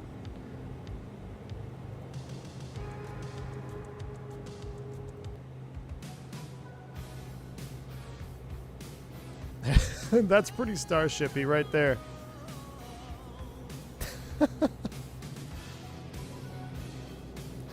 That is pretty Starship music right there. Juan Brown got some great content coming soon. Hashtag Grim Reaper. Jeez. I can't do this one with the with the lyrics. Wingnut, what's going on, my man, though? Yeah, dude, you know what? It drives me nuts now. Like, I even saw Swiss 001 put a video out. It never bothered me as much as it does now. That's pretty loud. I'm going to turn it down. Man, the instant expert analysis of aircraft accidents now, they really, it's grown to bother me. But, yeah, it's kind of like, and like, I mean, it's none of my business. It's his channel. But channels like Swiss 001 where they cover all flight simulation to then just jump on a real-world crash investigation, you know there's only one reason why somebody would do that. And it's just like, come on, man. If there was no loss of life, that's one thing. But when you have an entire whole loss like that, meh. Sounds like the group Starship to me. We're going to have to do a group Starship flight.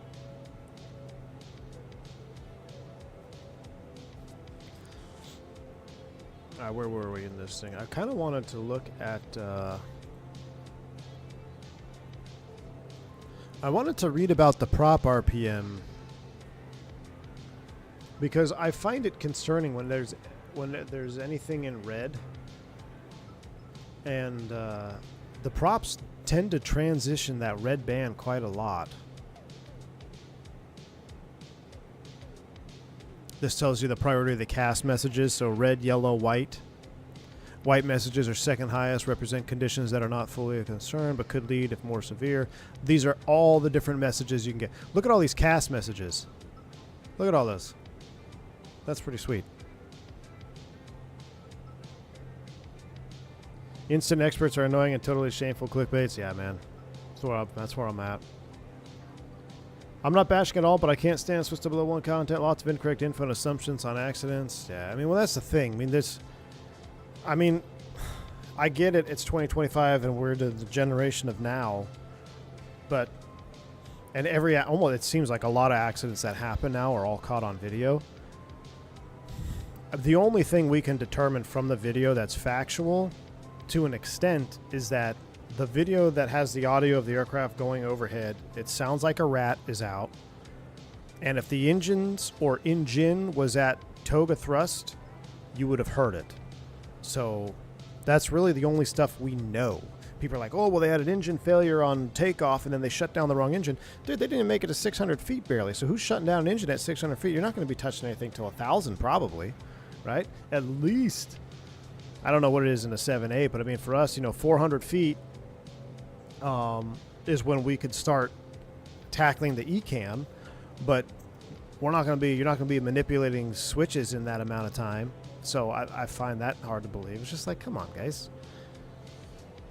But yeah, we all want to know. I mean, I want to know too, because especially for safety concerns. I mean, the NTSB, they're going to be, 787 is quite popular, but they'll get to the bottom of it. All right. We're prop pillar RPM. This is what I wanted to go over right here. We'll come back to the tunes here in a minute. This is a good one, but I kind of want to read this because I always feel like I'm doing something wrong when the prop RPM transitions the red band here. Wingnut says in the Navy, I used to hammer guys who used to start troubleshooting below 500 and 300 knots. I mean, that for good reason, man. I mean, there's no reason to be troubleshooting low altitude, low speed. You got to fly the airplane first and then start your troubleshoot, right? So I can only imagine I can only imagine troubleshooting a friggin' fighter jet, 300 knots, 500 feet. That's pretty wild. I think we'll know soon enough the tail seemed pretty intact. Yeah, Captain Chemtrails. I saw a picture of the whole, it looks like that empennage was pretty much all there, like the vertical stab and I would imagine the CVR's back there somewhere, so I'm sure they'll be on it quick. All right, propeller RPM scale is unique compared to most other analog or digital propeller RPM readouts. One complete revolution is 1,000 RPM, beginning at the 12 o'clock. So that's what's weird, is it goes all the way around. It does a full revolution through the red band, which is normal. I guess you just have to get your eyes used to it. The scale appears as a complete circle. Propeller RPM exceeds 1050, at which point the scale becomes segmented to denote the engine running operating range of 1,000 to 1,700 RPM. I know the blue line. Do you guys know what the blue line is before we get there? That's actually noise abatement. So those are noise level props. I have one for the torque as well. Torque at ITT is on the same gauge. So you have torque, ITT, and prop right here, right? So 360 of the prop, torque and ITT are indicated here, which is, you got to get your eyes. It's kind of a trip to look at it because there's a lot of information on one gauge. I'm tending to look at right here. And you know what? Actually, I don't think ITT is depicted. I think this is ITT in digital. Hold on. Let me read. Now I'm confused. Should be avoided due to, okay. Operation within the red ranges should be avoided due to cooling and vibration. The green double arc denotes the normal cruising operation range from 1580 to 1600. The cyan arc denotes the maximum operating range for FAR 36 noise compliance. That's what I was talking about. 1600 to 1690 RPM. So technically, if there was any noise compliance stuff out there in Montgomery, we definitely blasted through that. We were freaking full yoga all the way to 10,000. So the yellow arc denotes the caution range, which should be avoided except for takeoff and landing. Okay, so that's as I suspected. It's just weird to see. Like in modern avionics, anything that's not green or white, it's an eye catcher. So back in the 80s, they designed, yellow is normal for takeoff and landing. But my eyes, being trained they are now, it's like yellow is not really an optimal scenario to be in. So you just kind of got to get used to it. If the diamond RPM pointer exceeds the 1,700 RPM limit, the scale will be extended to the tip of the pointer with a red arc. So basically, the way I read that is, if this goes past it, then this will continue to move. The diamond pointer and numerical RPM readout will confirm whatever scale is beneath the tip of the pointer. Oh, I'm looking at the wrong gauge there. See, I'm already screwing up. Well, then that's the RPM gauge. Let's actually read this from the top. Let's see what he talks about here. Green arrow points. The normally green arrow pointer indicates propeller torque as a percentage of maximum from 0 to 100%. If the propeller torques exceed 100%, the pointer will become red, and the scale will be extended to the tip of the pointer with the red arrow. That's what I read. The cyan arrow, so that's this one here. The cyan arrow marker on the scale, 80% of maximum torque denotes the maximum normal operating power at 1,600 RPM. So max torque at 1,600 RPM is cyan, and the noise reduction. I'm trying to read that. Turbo torque on one scale. ITT indicate would normally white cruciform pointer become red if operating. Yeah, so it is. It's ITT and torque. ITT and torque are on the same gauge, and then you also have the prop gauge, which turns in 360 degrees as well.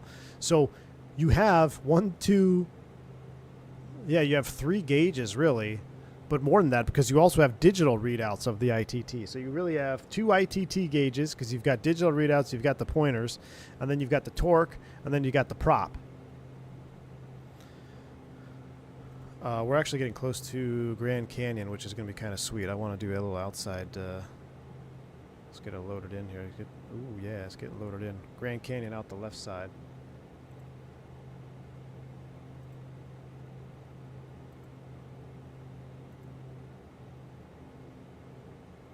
The Piaggio is the same with the combined torque and ITT. We went over the AFX a lot in the run-up video. So with the RPM scale, green, AFX appears to indicate the auto feathering system. We talked about that. There's auto feather. Also with the RPM scale and optimal beta may taxi. That's what we have enabled. Then you have the N1 scale. Basically just a green N1 pointer. That one's pretty self-explanatory. pounds per hour in MFD. Then we can talk about the MFD. Okay, so I guess it is totally normal to go through the red band of the prop. And we have ITT and torque combined. So we're learning. Which, I mean, we was able to tell. I mean, it's when you read it on paper, it's kind of confusing, but then when you actually see it in operation, I mean, it's pretty dang good. So right now we're running 820 ITT, which would be our white. You can see that here, right? So these are our white gauges. See how it, I guess it's like a T and a T. And then our torque, we're back down to, what is that, 52% torque, essentially. Props at 1600, top of the green band, and one's running 92.6. Kind of weird this thing was designed at the same time as the 320. The displays seem much more user-friendly. Super cool how Blackbird captured first-gen EFIS. Yeah, it is, man. It's really neat how we captured it. Oh, here we go. We're going over the Grand Canyon. We might have to go to drone view for this. We might have to go to drone view for this.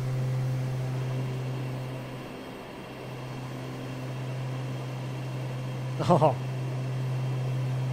Yes, yes.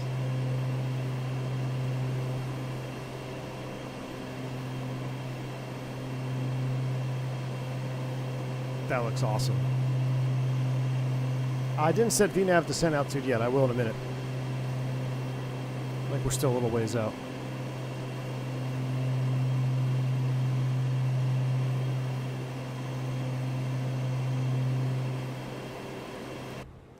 Look at the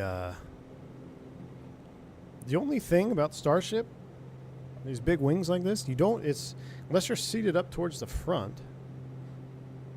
I guess if you are seated up, you get, I mean, look at that. You get a heck of a view towards the front of that forward wing. You have a zero, it's not like sitting on a CJ4 or something where you're looking down at the wing. You got a heck of a view out that window right there. John, yes, aerodynamically these planes were more difficult to stall because the way that it's aerodynamically designed, it's naturally always going to be pushing the nose down the slower you're getting. So you can force it to stall, like any airplane, you can force it to stall, but Nick did a really good job of explaining this in his aerodynamic video. I recommend you watch it, but it's actually pretty... I stalled it in the sim, and it's actually pretty docile because it doesn't take much. I mean, you have such a large flying surface. You just lower that angle of attack a little bit, and she's flying again. So it's a pretty docile recovery. Now, I wouldn't want to get this thing in a spin. I don't know if it's possible, but that might be challenging. John, let's see. Mad Dog Sim dropping the $5 super chat. Mad Dog, thank you so much, man, for the $5 super chat. Is this out now? No, not yet, my friend. It's out on the 28th, or 18th. 18th, excuse me, the 18th. 18th, this will be a public release for 2024, and I believe 2020. Is it going to be 2020 at the same time, chat? I can't remember.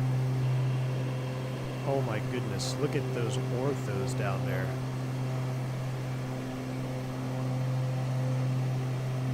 That is crisp. I mean, that is crispy. 19th, excuse me, 19th, yeah. Week from today. You're flying the iFly from Orlando to Houston? Sweet, man. We're flying the iFly later tonight. We're going into Santos Dumont, and I can't. You knew Goal was coming. I'm flying that era. I love Goal. It's probably one of my favorite 737 liveries, that burnt orange color. Kind of reminds me of the Longhorns. Look 'em horns, baby. Look at that thing.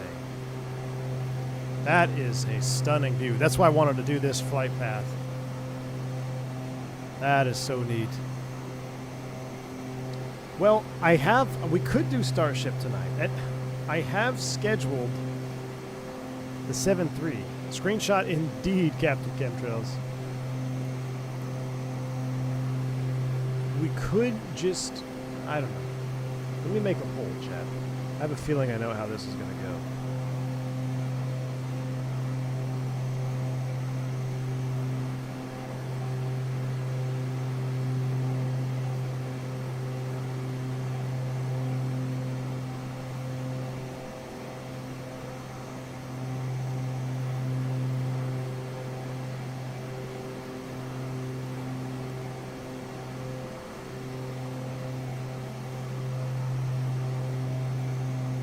right.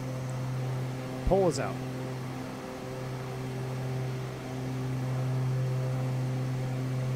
George, right now I have it scheduled for 3:30. 3:30 Central, 4:30 Eastern. Wow. I'm just going to take a minute and enjoy this. Just hearing those engines working. And we are, I mean, we've crushed this flight time. I can't believe how fast we're going. I'm looking at us on the flight tracker, so yeah, we're going right over. There's actually a United 777 at 41,000 feet just passing off our left-hand side. But we are actually getting pretty dang close to Telluride.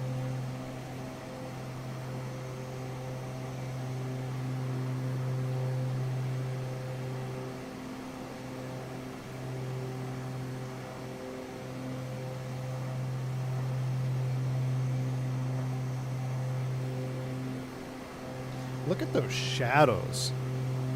The shadows look so good coming on. Like, that's the valley, but the way that, because the sun isn't fully up yet, got a little bit of light chop. Ooh, you're flying to Dubrovnik, one of my faves. Nice, George. How does the performance compare to the Piaggio?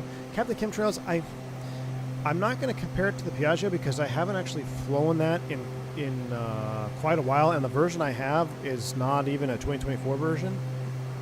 But what I can tell you is I haven't noticed any perf degradation on my rig in the Starship. Like, I can't even tell that there's... It feels like it's completely 100% optimized.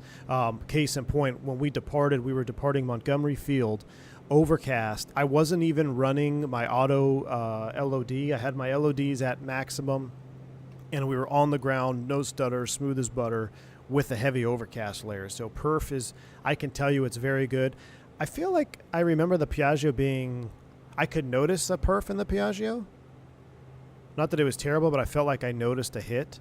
But again, that was quite some time ago, and I don't even have the 2024 version of the Piaggio yet.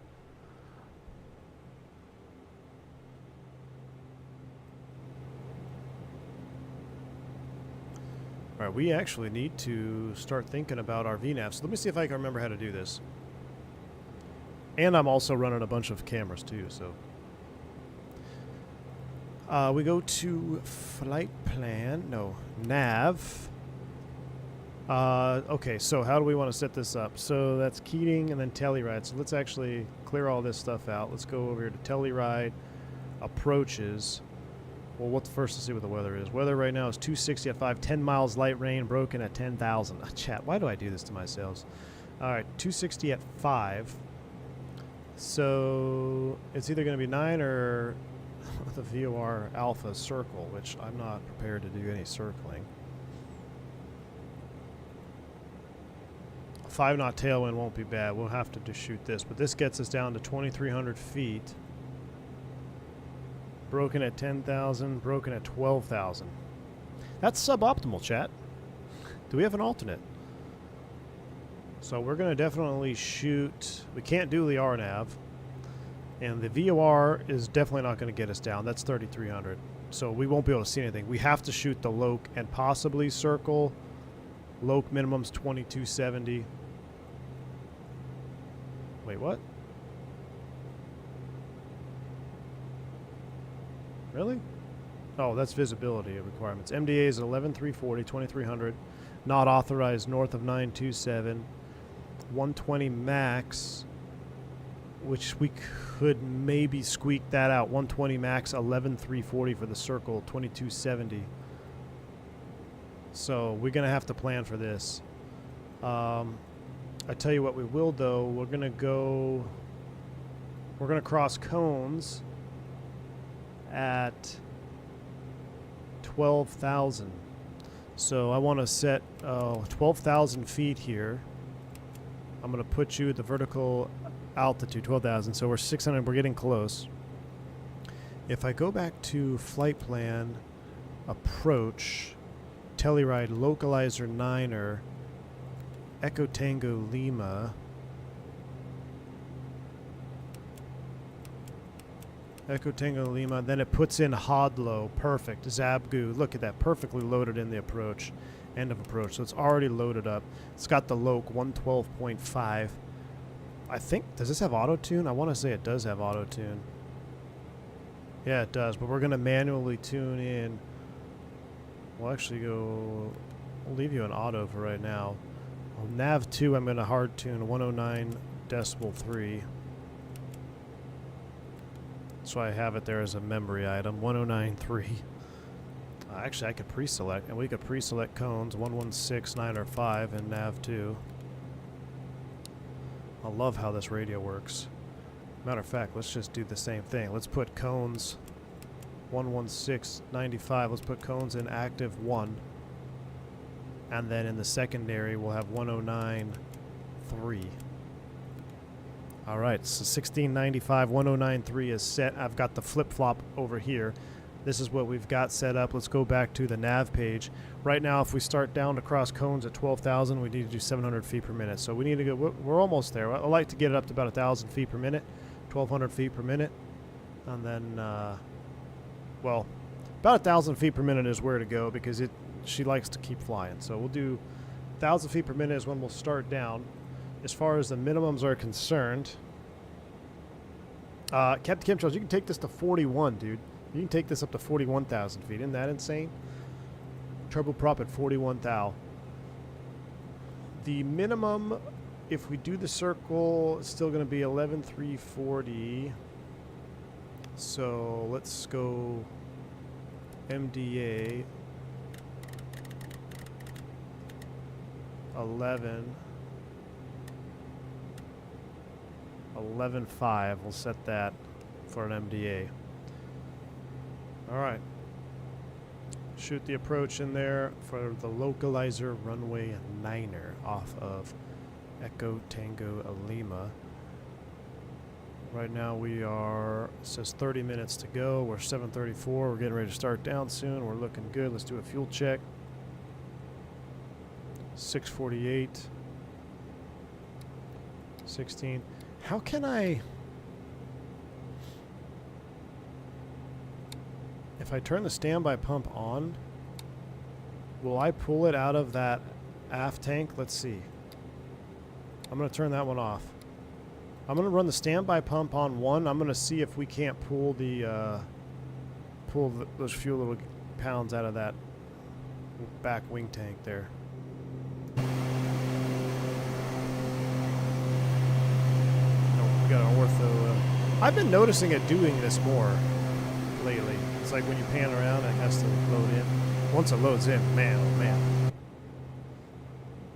Present flight from to, we are exclamation point route. We'll get it for you. But we took off Montgomery Field, California, and we are headed to Telluride, Colorado. We're getting there.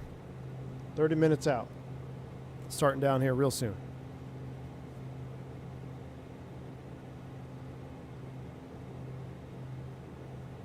VOR circling gross, alternate to Aspen. We could do Aspen too. The Sim Update 2 LOD is all jacked up. Go figure, VFD. I'm glad it's not just me. I guess we can listen to this. We'll listen to one tune here. We'll be cruising our Starship here. I'll keep an eye on the vertical speed requirement.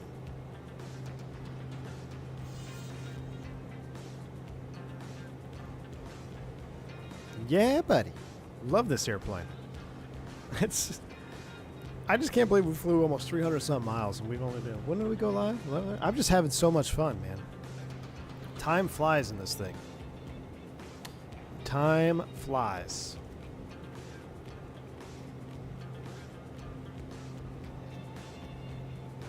I guess we should consider... we did a cabin tour already. I'll turn around and show you, though. Big enough for my family. We got the courtesy light. Ooh, coffee maker. Turn that on. That's important. But yeah, we got 1, 2, 3, 4, 5, 6, and a bench seat in the back. You also have a storage compartment back there with a little shout out to Bert and the chocks, and also the map lights and everything work. So from each individual seat. But yeah, it's the King Air that never was. Nope, no worries, John. No worries, man. I just don't want to get lost in a cabin tour right now and miss TOD and screw the whole approach up. I'm wondering if I should skip to real time where it's going to be 1 o'clock in the afternoon versus early morning.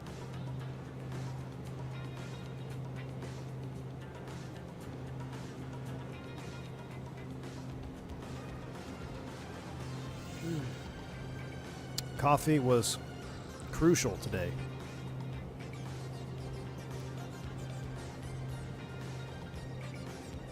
I know, George. Could you imagine? Somebody said it earlier. Imagine all the King Airs you see. Even if half of the King Airs that we saw today were Starships, I mean, that would be pretty sweet. I just want to fly into a busy FATSM event with the call sign Starship. Because we'll be like, what the hell is Starship? Starship? Starship 1.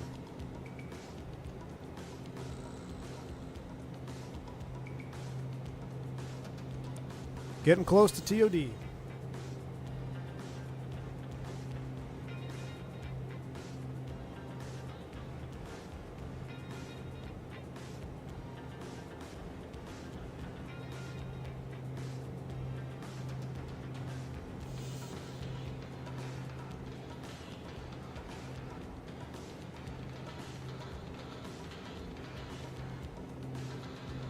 I first heard about the Starship 5 years ago, and I just went absolutely crazy watching every video online trying to find out.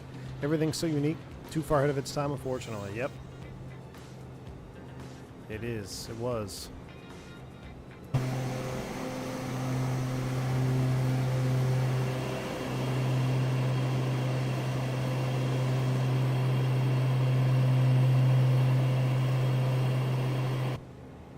Oh, yeah.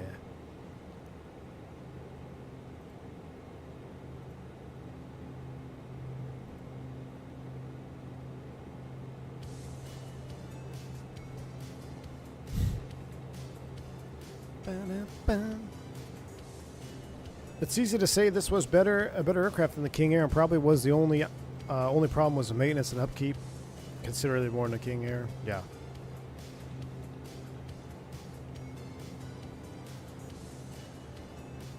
Yeah, the ICAO designator is star. Yep. There's no sim brief profile though. So I think I used a King Air 200 fuel burn profile from SimBrief today for this flight. It seems to work out all right. But if you go back to the beginning of the stream, you can actually do your own flight planning from the cockpit, which is pretty cool.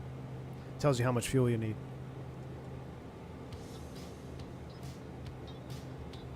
Star 357. It'd be Starship 357. But yeah, the ICAO star when you log into VATSIM, it's going to be STAR.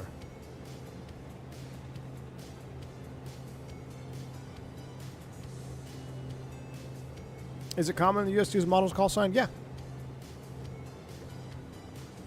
Yeah, Skyhawk 166 November, whatever, or Cessna 357.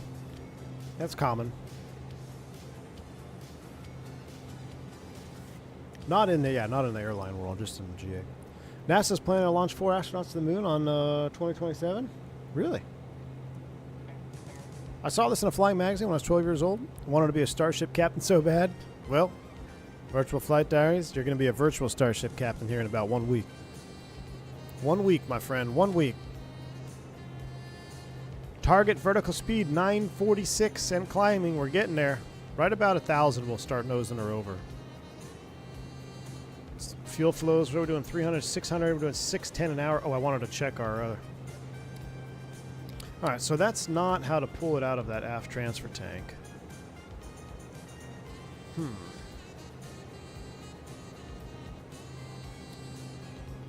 Is it lost in there? I'm gonna have to watch Nick's video on fuel again.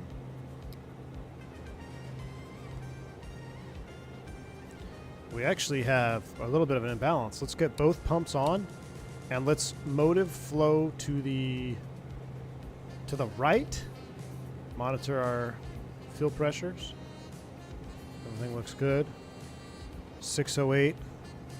So I'm trying to kind of just, this is a testing here. We're trying to see 607, 597, 590.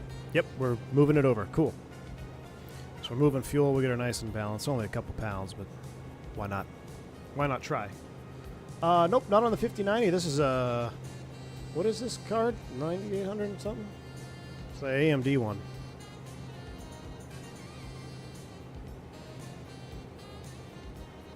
If I'm not mistaken, the jet pump automatically pulling from the aft. That's right. There is a tiny on a bit usable. That's right, Napalm. Now you reminded me. Yep. All right, 599, 600. Can we get it 100%?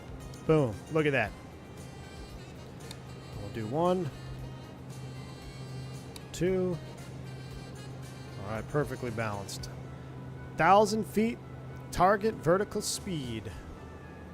All right, we'll finish the song and then we'll start trickling down. 7900 XTX, that's what I got, yep. Sean says, I'm going to have a heavy thunderstorm next Wednesday. Really? Been a lot of big thunderstorms lately, man. I got to tour one at an air show in Phoenix many years ago. It was next to an Airbus with a new glass cockpit. Wow. Yes, it's not ideal for shorter runways, correct. The King Air definitely has better short field performance than the Starship. So, and landing is very unique in this thing because people are like, oh, everything's too floaty. This airplane does like to fly. It's a flying wing. So, drive it down for the numbers. Once your landing's assured, drive it for the numbers. Get that airspeed. I found personally that right about, if you can cross the threshold at 100 knots or close to that 100 knot mark, and you pull that power off and you just hold it off, it's pretty good. If you cross the threshold at 115 or so, 120, it's you're going to float a while. So 120 is a good approach speed. And then as you start diving for the numbers, bring that power back, get that speed down there, just blue line, and then try to target crossing at right about 100, 105 knots, and then just hold it off and let her settle. We'll go to about 1,100 feet per minute, because there is going to be some terrain, so I don't want to just dive down early. We might actually go to 1,200 foot per minute.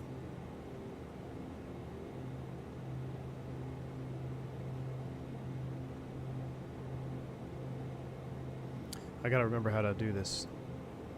All right, we'll pause this as we get ready to start down. So I think what we need to do is...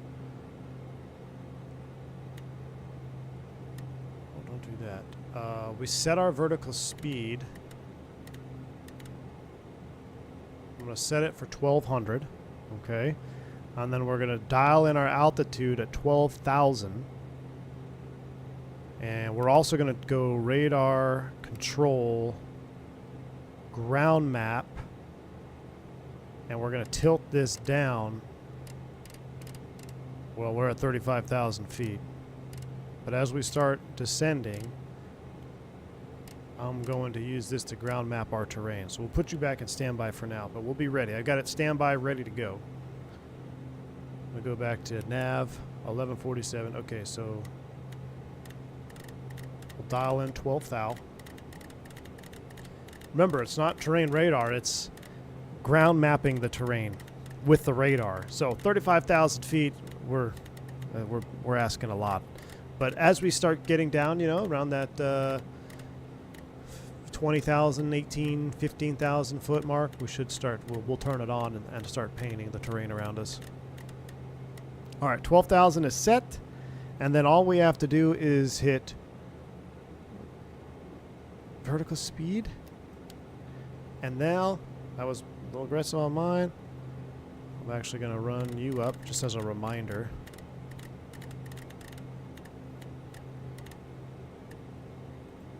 And now all we got to do is manage the power. All right, sounds are coming up.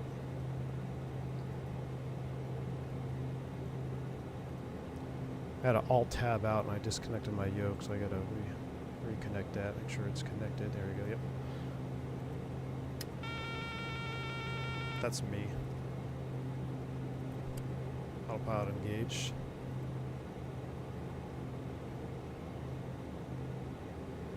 All right, vertical speed is targeting. You see our indicated airspeed is going up, so now we're just going to kind of monitor that power. And we'll go ahead and turn the prop sync off as we're going to be manipulating the power levers. All right, bring that power back. Down we go. Headed down towards Combs at 12,000 feet here.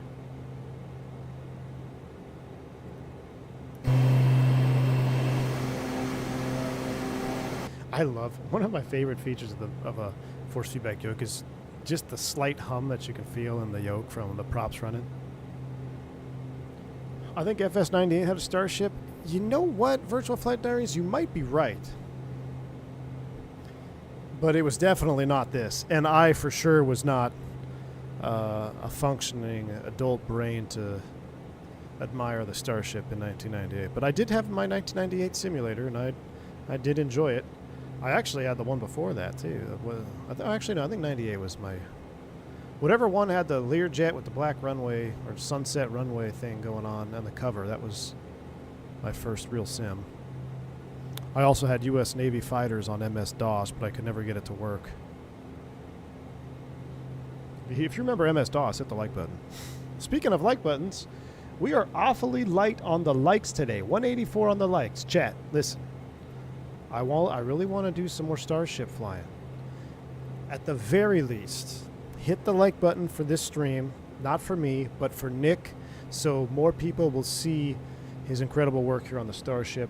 Get this video into the algorithm because we need more devs like Black Square. I mean, somebody made a comment on the last video I did. It was like, imagine if every third-party developer had the passion that Nick does for his aircraft when he brings them out. And I'm like, you know what? That would be pretty incredible. A 737 VNAV tutorial? My boy needs it, yes. I need one, Wingnut. Did you happen to see my situation yesterday? I don't know. Wingnut, are you home yet? Are you back home? Because my Gordy's awful lonely, man.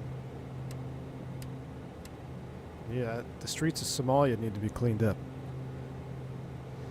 I started with FS2, but I'm a grandpa. Nice, man. FS2. Did that one have visuals? Or was that just text on the screen with the gauges? We need a newer update caravan for X-Plane. Yeah, so Lost in Space, as far as I'm aware, so we're actually a little bit, we need to increase this vertical speed here a little bit. As far as I am aware, the upcoming products for Black Square, he's got the caravan. It's the full standalone caravan. Oh, descent profile. Is that what I'm supposed to do? I don't know. Let's use descent profile. We'll figure it out. I think that's what it is. It's a standalone caravan, so full, instead of like panel modding, the first one he did, it's going to be a standalone caravan with a pod option, a non-pod option, and then he's also working on a Baron. He's also working on was it a turbo Baron or turbocharged Baron? So there's quite a few airplanes in the pipeline. He made a post about it. It's been a while now, but there was a post online about everything that he's working on. So there's a lot of stuff in the pipeline. Of course, the Duke's compatibility to 2024, an official 2024 update is coming. But, you know, I think it's all hands. I say all hands on deck. He's 100% focused right now, I think, on the Starship, getting it right here, getting it ready for release in 1 week. So I'm pretty sure that's taken up the majority of his time. I don't understand how he has time. I don't understand how he does Miles to Budapest, but it's incredible. Think V1 Nation could band together to get the Baron and King Air moved up in the queue? I hope. Maybe at Expo. We're going to have a presence at Expo. And we're like, hey, listen, I know you've just dedicated your last couple of years to get the caravan out first. Can we alter that plan for selfish reasons? I don't know. I'd be pretty jacked to have a fully simulated caravan, though, for career mode. If by that time it releases, I have no idea if there's any release time. I don't think there is. If we start to be able to use third-party aircraft in career mode, I think it'd be really... Imagine using a Starship or a Starship quality caravan Duke in career mode. That'd be so much fun. There's a real Starship flying over Kansas right now. Starship 1. Are you serious? That is so cool, man. So George, this is actually called descent profile mode. So it stair steps down and it will stair step up to maintain the profile. And that's accurate to the real thing. So we did the same thing in the climb out. I guess if you wanted to be 100% smoother, you could just vertical speed it and lock it in. But this ensures that you're on a vertical profile. So you see how it keeps ticking up? It keeps ticking up to keep the speed up, to keep descending on a profile. Now you can disable that if you just do a vertical speed mode, or even an IAS hold. You could do that. But if you're in descent profile or climb profile, it's going to use this stair stepping ladder technique to give you the most optimum descent path and climb out path. VMO minus 25 until 10,000 and then 225 knots. Yeah, did it have, I don't remember if it had speeds. Where did we see that? Normal procedures, safe airspeeds. I didn't know if it had any, didn't have any descent speeds, so.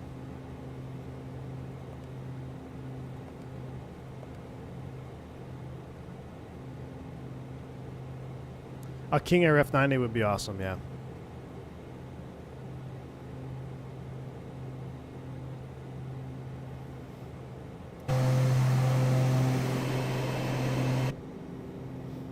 Down we go.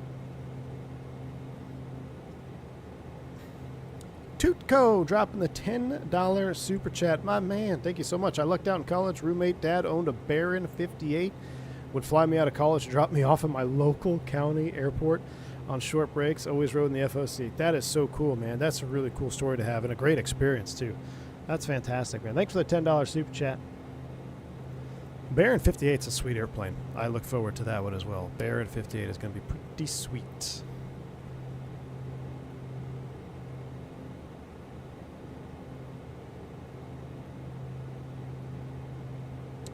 So it holds the speed and you adjust the vertical speed using power. So it's actually increasing speed until it gets up to the maximum speed minus 25, and then it will maintain 225 knots-ish. I think, something like that. And it's going to stay on the vertical speed profile, and yeah, you just adjust power so you don't overspeed. It's kind of like IAS hold, where the IAS hold is automatically increasing. So think of it this way.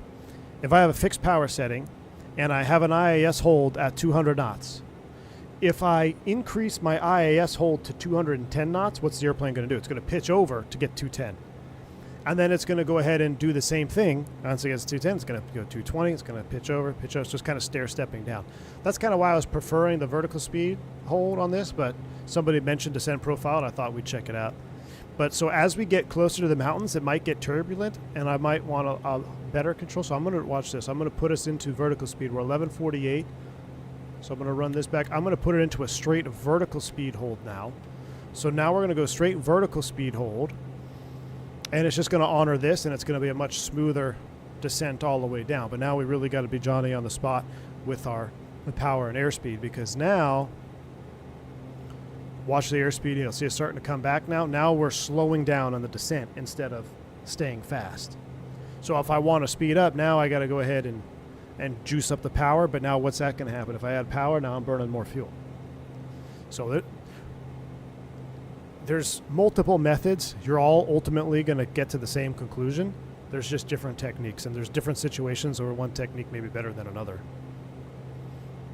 You know, if I'm getting ready to fly into Telluride and it's possibly windy and bumpy, I probably don't want to be going down, just below MMO. I want to maybe dial the speed back a little bit, have a more conservative descent rate.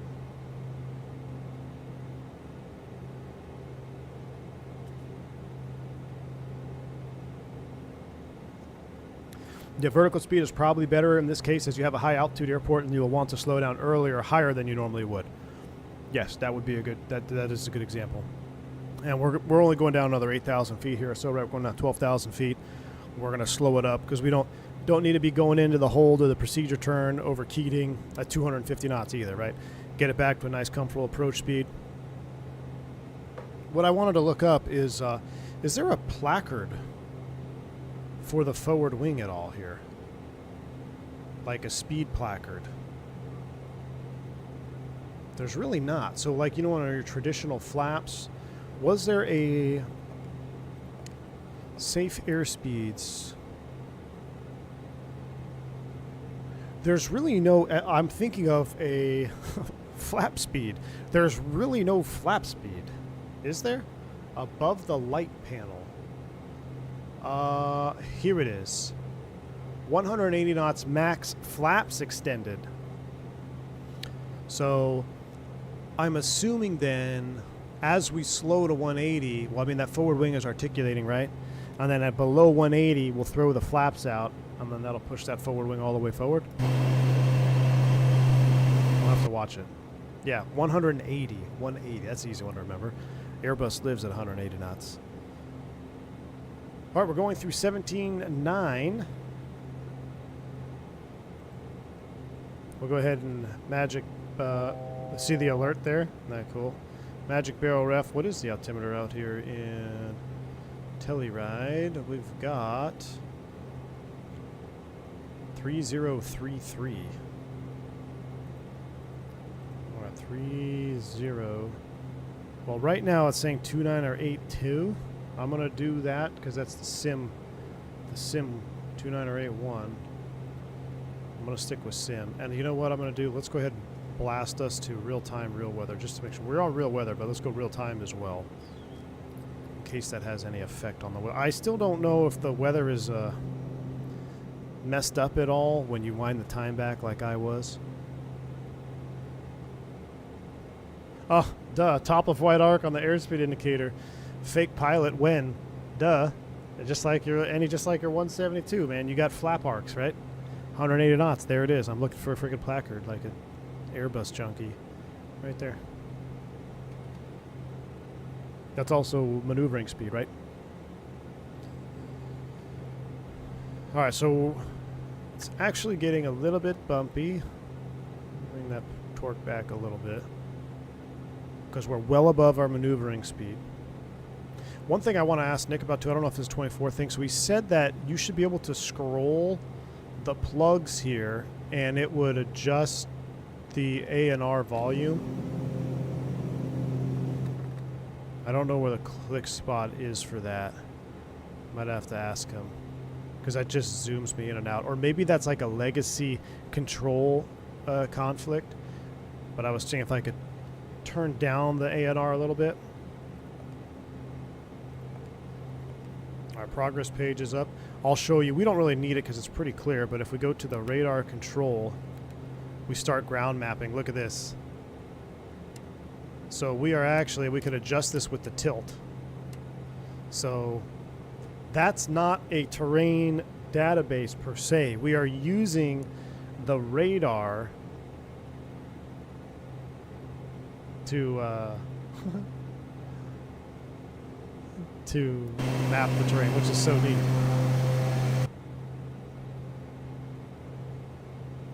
Yeah, the A&R scroll may be borked to the legacy controls. That's what I'm thinking. Yeah, I think so.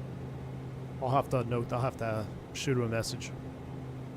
Because I can turn it on and off, which is great. I love that. Then I don't have to adjust my volume mixer for you guys. Now, granted, we go to the outside view, it gets a little bit loud, but...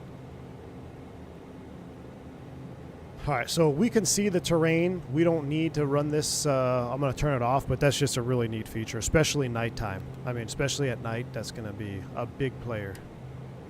Alright, so I want to start dialing the speed back here. I'm actually going to run this back to 180 knots. So let's bring the torque back. I've got zero interest in the Starship, but you're going to make me buy this thing. Wingnut, it's the most advanced prop-driven aircraft I've ever flown in a sim, dude. I don't know what's not modeled, Wingnut. I don't know what's not modeled, man. But small things like this. So we turn the pitot heats on, right? It's on the final items checklist, pitot heat on. We didn't. I was too slow at getting airborne. By the time I took the runway, we got a pitot overheat or pitot heat overheat alert because we weren't moving through the air.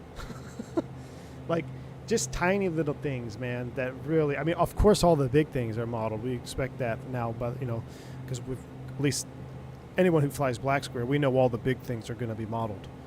But it's all the little things. I'll come back to 180 here. All right, after we hit Keating and proceed inbound, it's 11.5 for Zabgu. So there we go, power set to 180. Now, I'm actually going to turn noise ANR off, so we have a little bit better situational awareness here.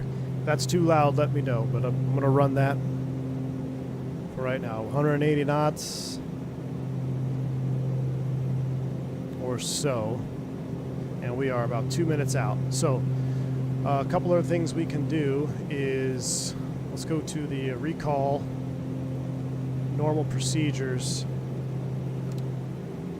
I keep getting the wrong, it's going to be descent checklist. Pressurization, oh gosh, I forgot that. But luckily we're still 12,000. Run the cabin down here.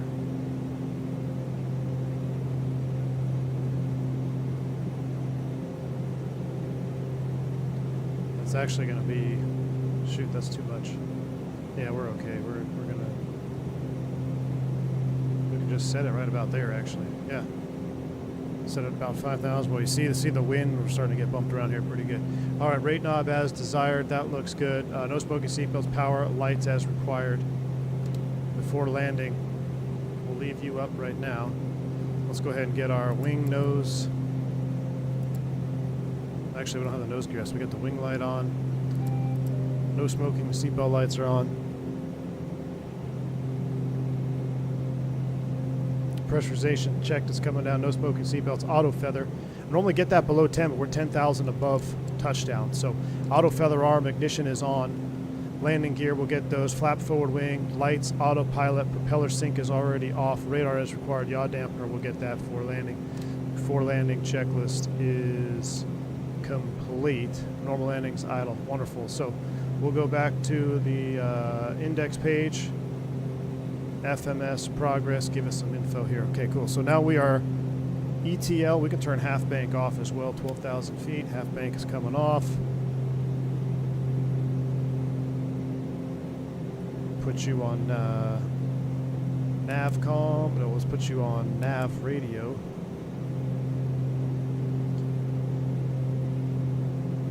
HSI.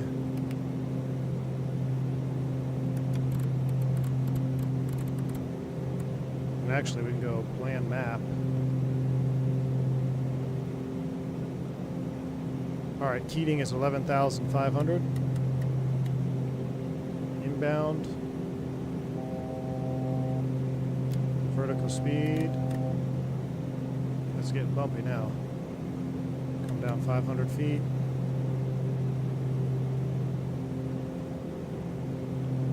Get our cams online.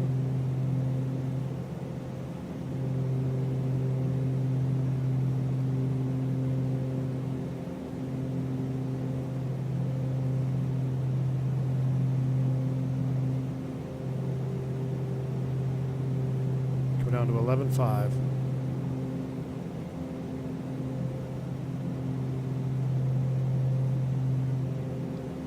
And the Zagbu inbound, we're going all the way down. So what I want to do now is I'm going to sync my heading bug up. I'm going to throw the aircraft into heading mode. I'm going to go nav source VOR 1, course sync. Oh, wrong direction. That's Keating. Shoot. Screwed it up. Nav, we need to flip you over. 1093. Flip it around. Loc, what's final approach course? 093. Gosh, I hate opening that. We need to go to the left, chat. We need to go to the left. Should just be flying. That's what I should be doing. I can see the runway, but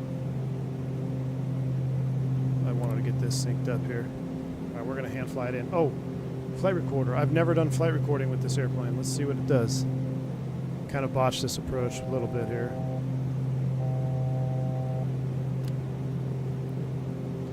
Capture it back to the right. I hope it's capturing it because I'm getting the recording. Right, recording's on. We're capturing the lope. We're below 180. Forward wing extend.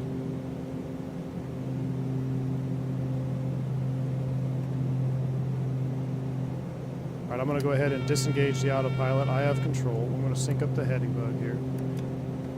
Let's keep coming down.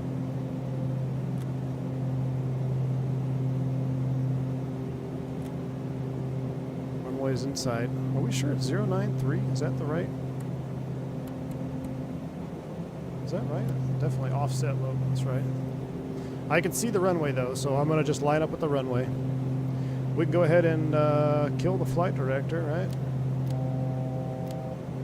Flight director's off. We're through our minimums. Runway's in sight.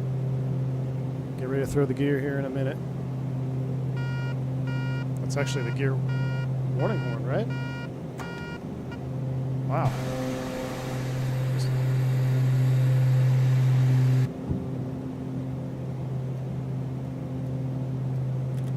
I really hope there's no CTAF for Telluride.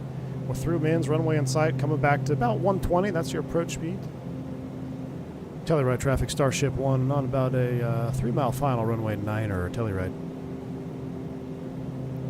All right, we get the nose light on. No need for the wing light. Smoking is set. Landing checklist is complete. Localizer is displaced to the right, but that's normal because we have the runway in sight. We're also going to start running the props up now. Props are set.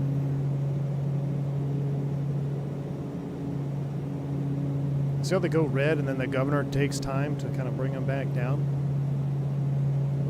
23 nothing. Oh, I don't have any time to switch it now.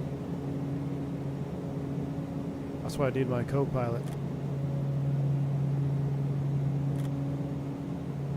All right, we're stabilized. Once you get her locked in, I mean, this airplane flies so nice. Like a little bit more trim. Look at that. We're trimmed out 120. Yaw damp to go. Ooh, we're getting some mountain wave turbulence here. We'll go ahead and go yaw damp.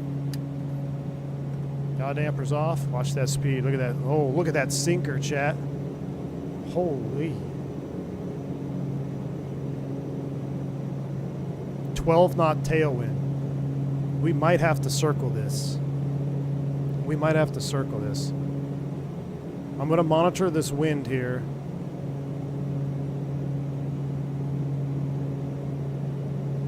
Yeah, I think we're going to have to circle it.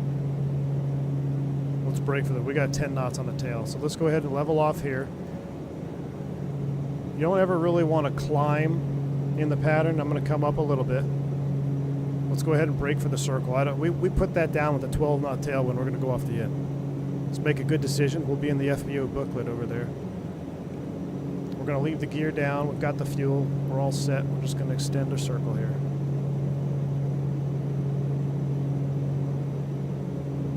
I don't see any traffic, so I think we're okay. 093 reciprocal is going to be 2. Oh yeah, Lope disagree. Wow, it's even... Okay, we'll just leave it. It tells you when the Lope disagrees with the course line. That's pretty neat. We'll just leave it. We're visual. Downwind. Barry Seal doesn't circle. Well, we're circling it. Our maiden voyage on the Starship. We'd hate to ball this one up.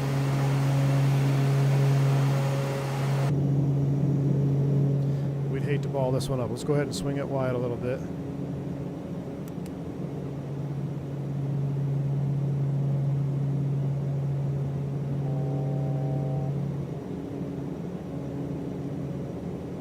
We keep getting that low disagree message.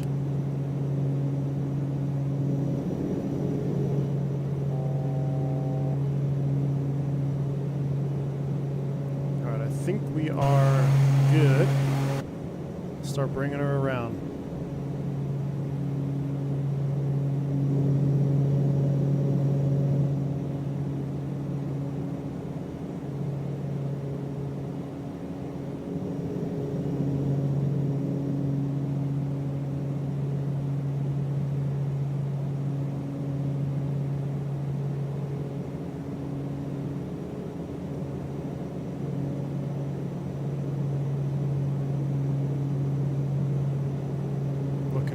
looking good. Tad high. We're definitely fast. Let's go ahead and bring those back. Shoot, we might be too fast, chat. We might be cooked, chat. Chat, we might be cooked. Let's see, we get it turned into the wind here. Diving for the numbers right now.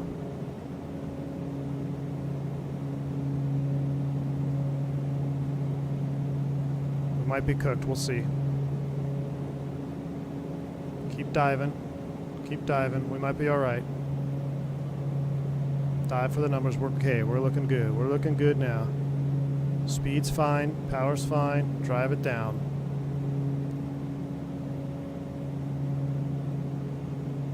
Don't flare too much. Just kind of level her out. There you go. Hold it. Hold it. Hold it. And where are those mains at? Find that runway. Find that runway. There it is.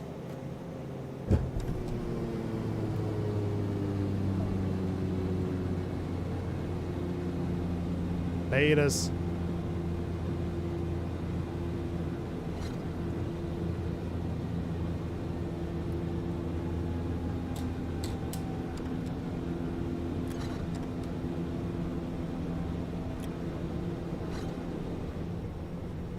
Whew.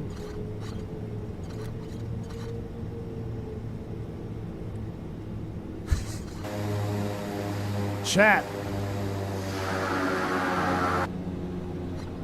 I was a little nervous on that one.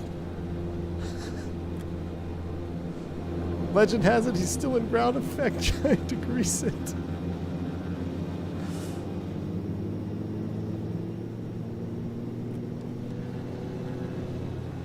Oh my gosh.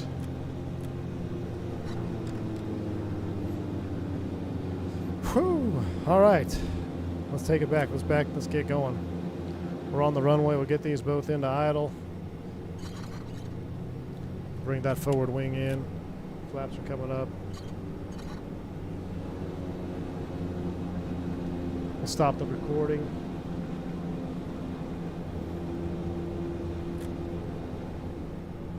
Whew. I'll take it. Here, look, I'm just gonna leave it in idle. Watch this acceleration here in idle. Airspeed's alive. Listen to the tires. That squeak is in the sim, Virtual Flight Diaries, of the pedals. That's the brakes.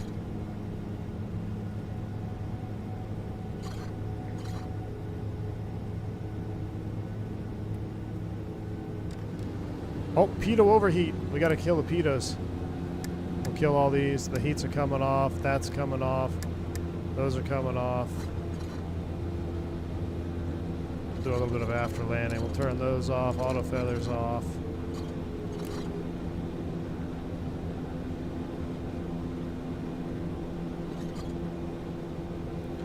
Alright, so that's all good. Recall. Power levers, prop levers for normal landing. We did all that. Brakes as required. Maximum reverse. We did all that. After landing. Power, airspeed, forward wing, retract. We did all that. After landing, stall warning, heat, pitot static heat, windshield heat, engine auto ignition off, transponder lights. Get the transponder as well.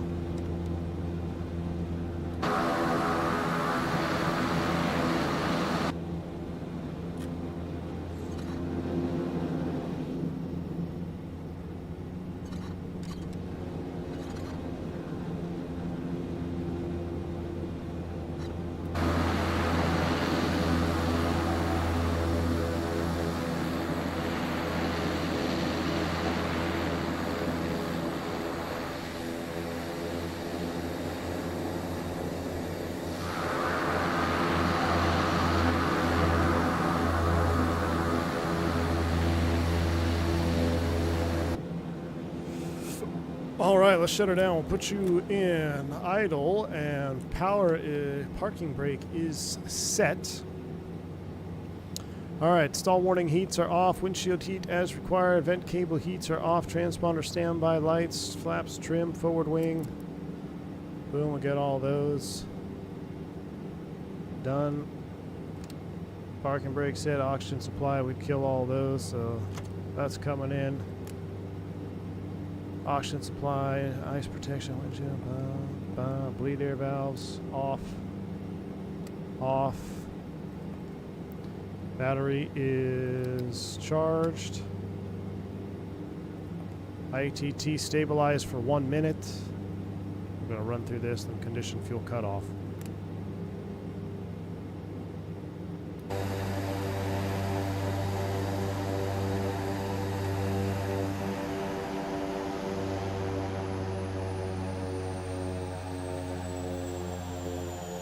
And feather.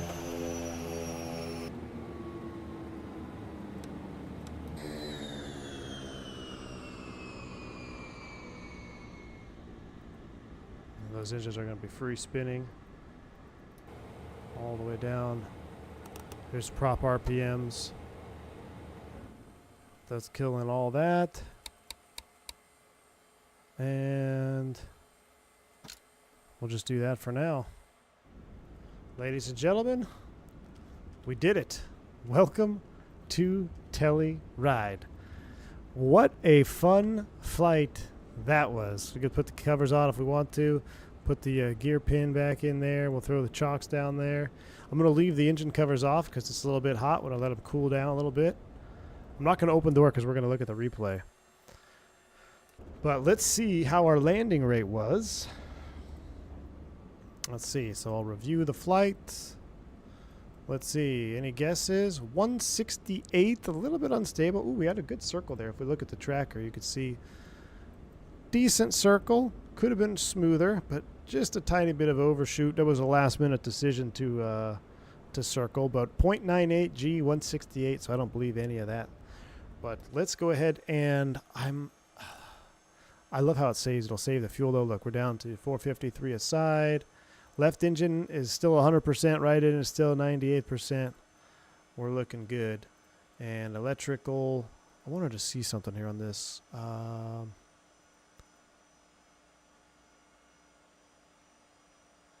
Standby hours off.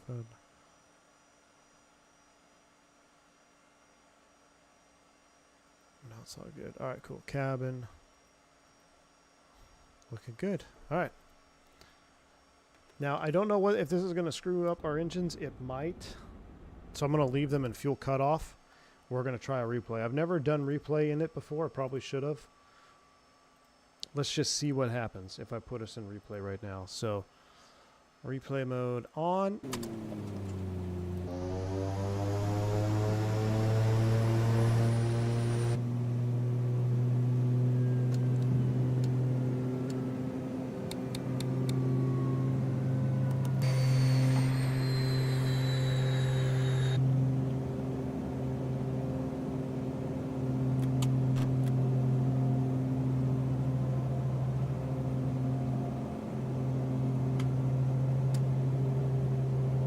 Appears that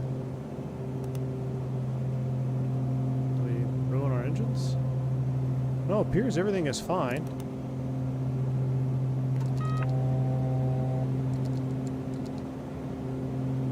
Look at that, how to boot up the screens again. I had to manually close the bus ties. Everything actually looks fine. Minus the red lights. I'm going to turn my yoke off because my yoke is kind of tripping. Pretty standard for replay mode. But actually, I mean, we got sounds, we got everything.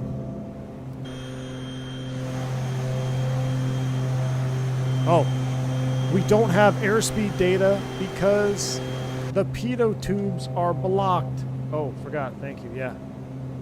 The pitot tubes are blocked, so I have no airspeed data. I forgot to pull the pitot covers for the replay, and we don't have airspeed data. My engines are making weird spooling down sounds. It's making me uncomfortable. But as long as it doesn't get damaged, I'm alright.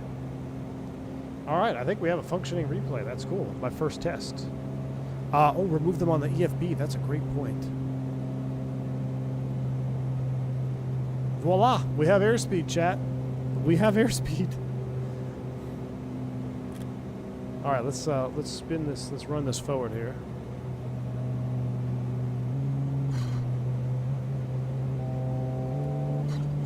Look at this canard view replay is what I want right here.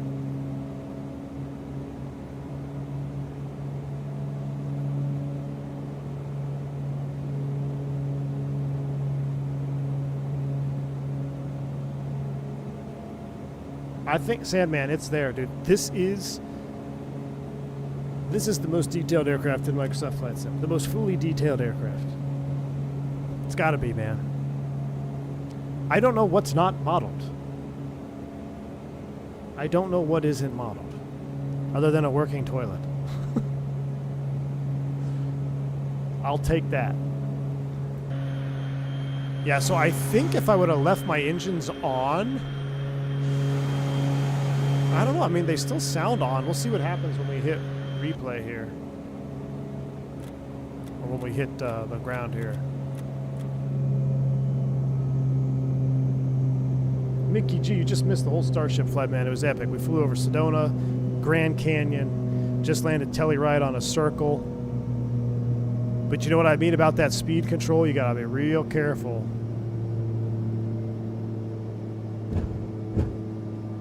Big tall main gear. Yeah, props going into reverse. I think yeah, the sounds are a little. I should have just left the engines on for replay, but everything else is fine. Speed's coming back. Toilet in the future update. Man, let's see how our touchdown was.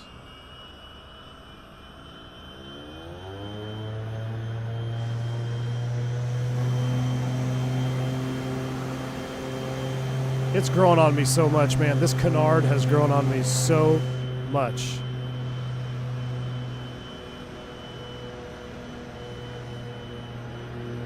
See, hold it. I just a little too aggressive. Just hold the pitch.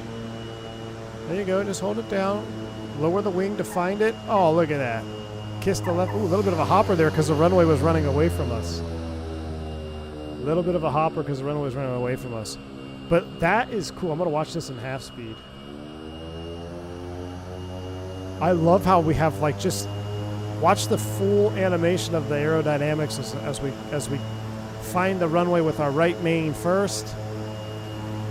Right there, just kissed it. That was real buttery. I think it measured this hop, and then I think we hit harder right there. That second hop looked like a 160. Man, that was cool. All right, I'm going to set you back to 1x replay. I'm going to wind it all the way back. Bring the gear up when we drop them. I'm going to get sail going. I'm going to adjust the lighting here a little bit.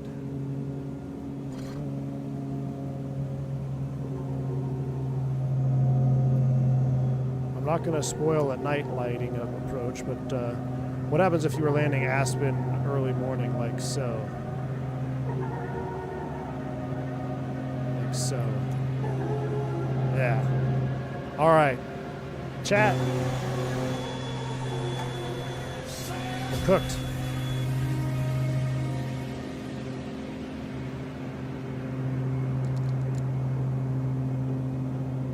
Hopefully we get the gear on this one.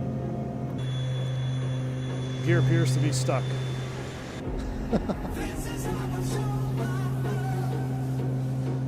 Yeah, we don't care about centerline now. Alright, I had so much fun flying this airplane. I hope y'all at least got to see something a little different. I hope you enjoyed it. If you did enjoy it, hit the like button so we can do some more canard flying. We're going to be doing more canard flying regardless if you hit the like button or not. But just for Black Square's algorithm, get it out there because this airplane literally might be the most detailed airplane that I've flown in the sim as far as GA and props are concerned. So I am very, very fortunate to have get to flown with Nick, drop some knowledge on me, get to share it with y'all. I'll see you on the next one. We do have a stream later this afternoon. Probably going to be in the Max 8, doing some Brazil operations. So 7 days, 7 days. Until then, stay safe, stealthy on 3-1. See you.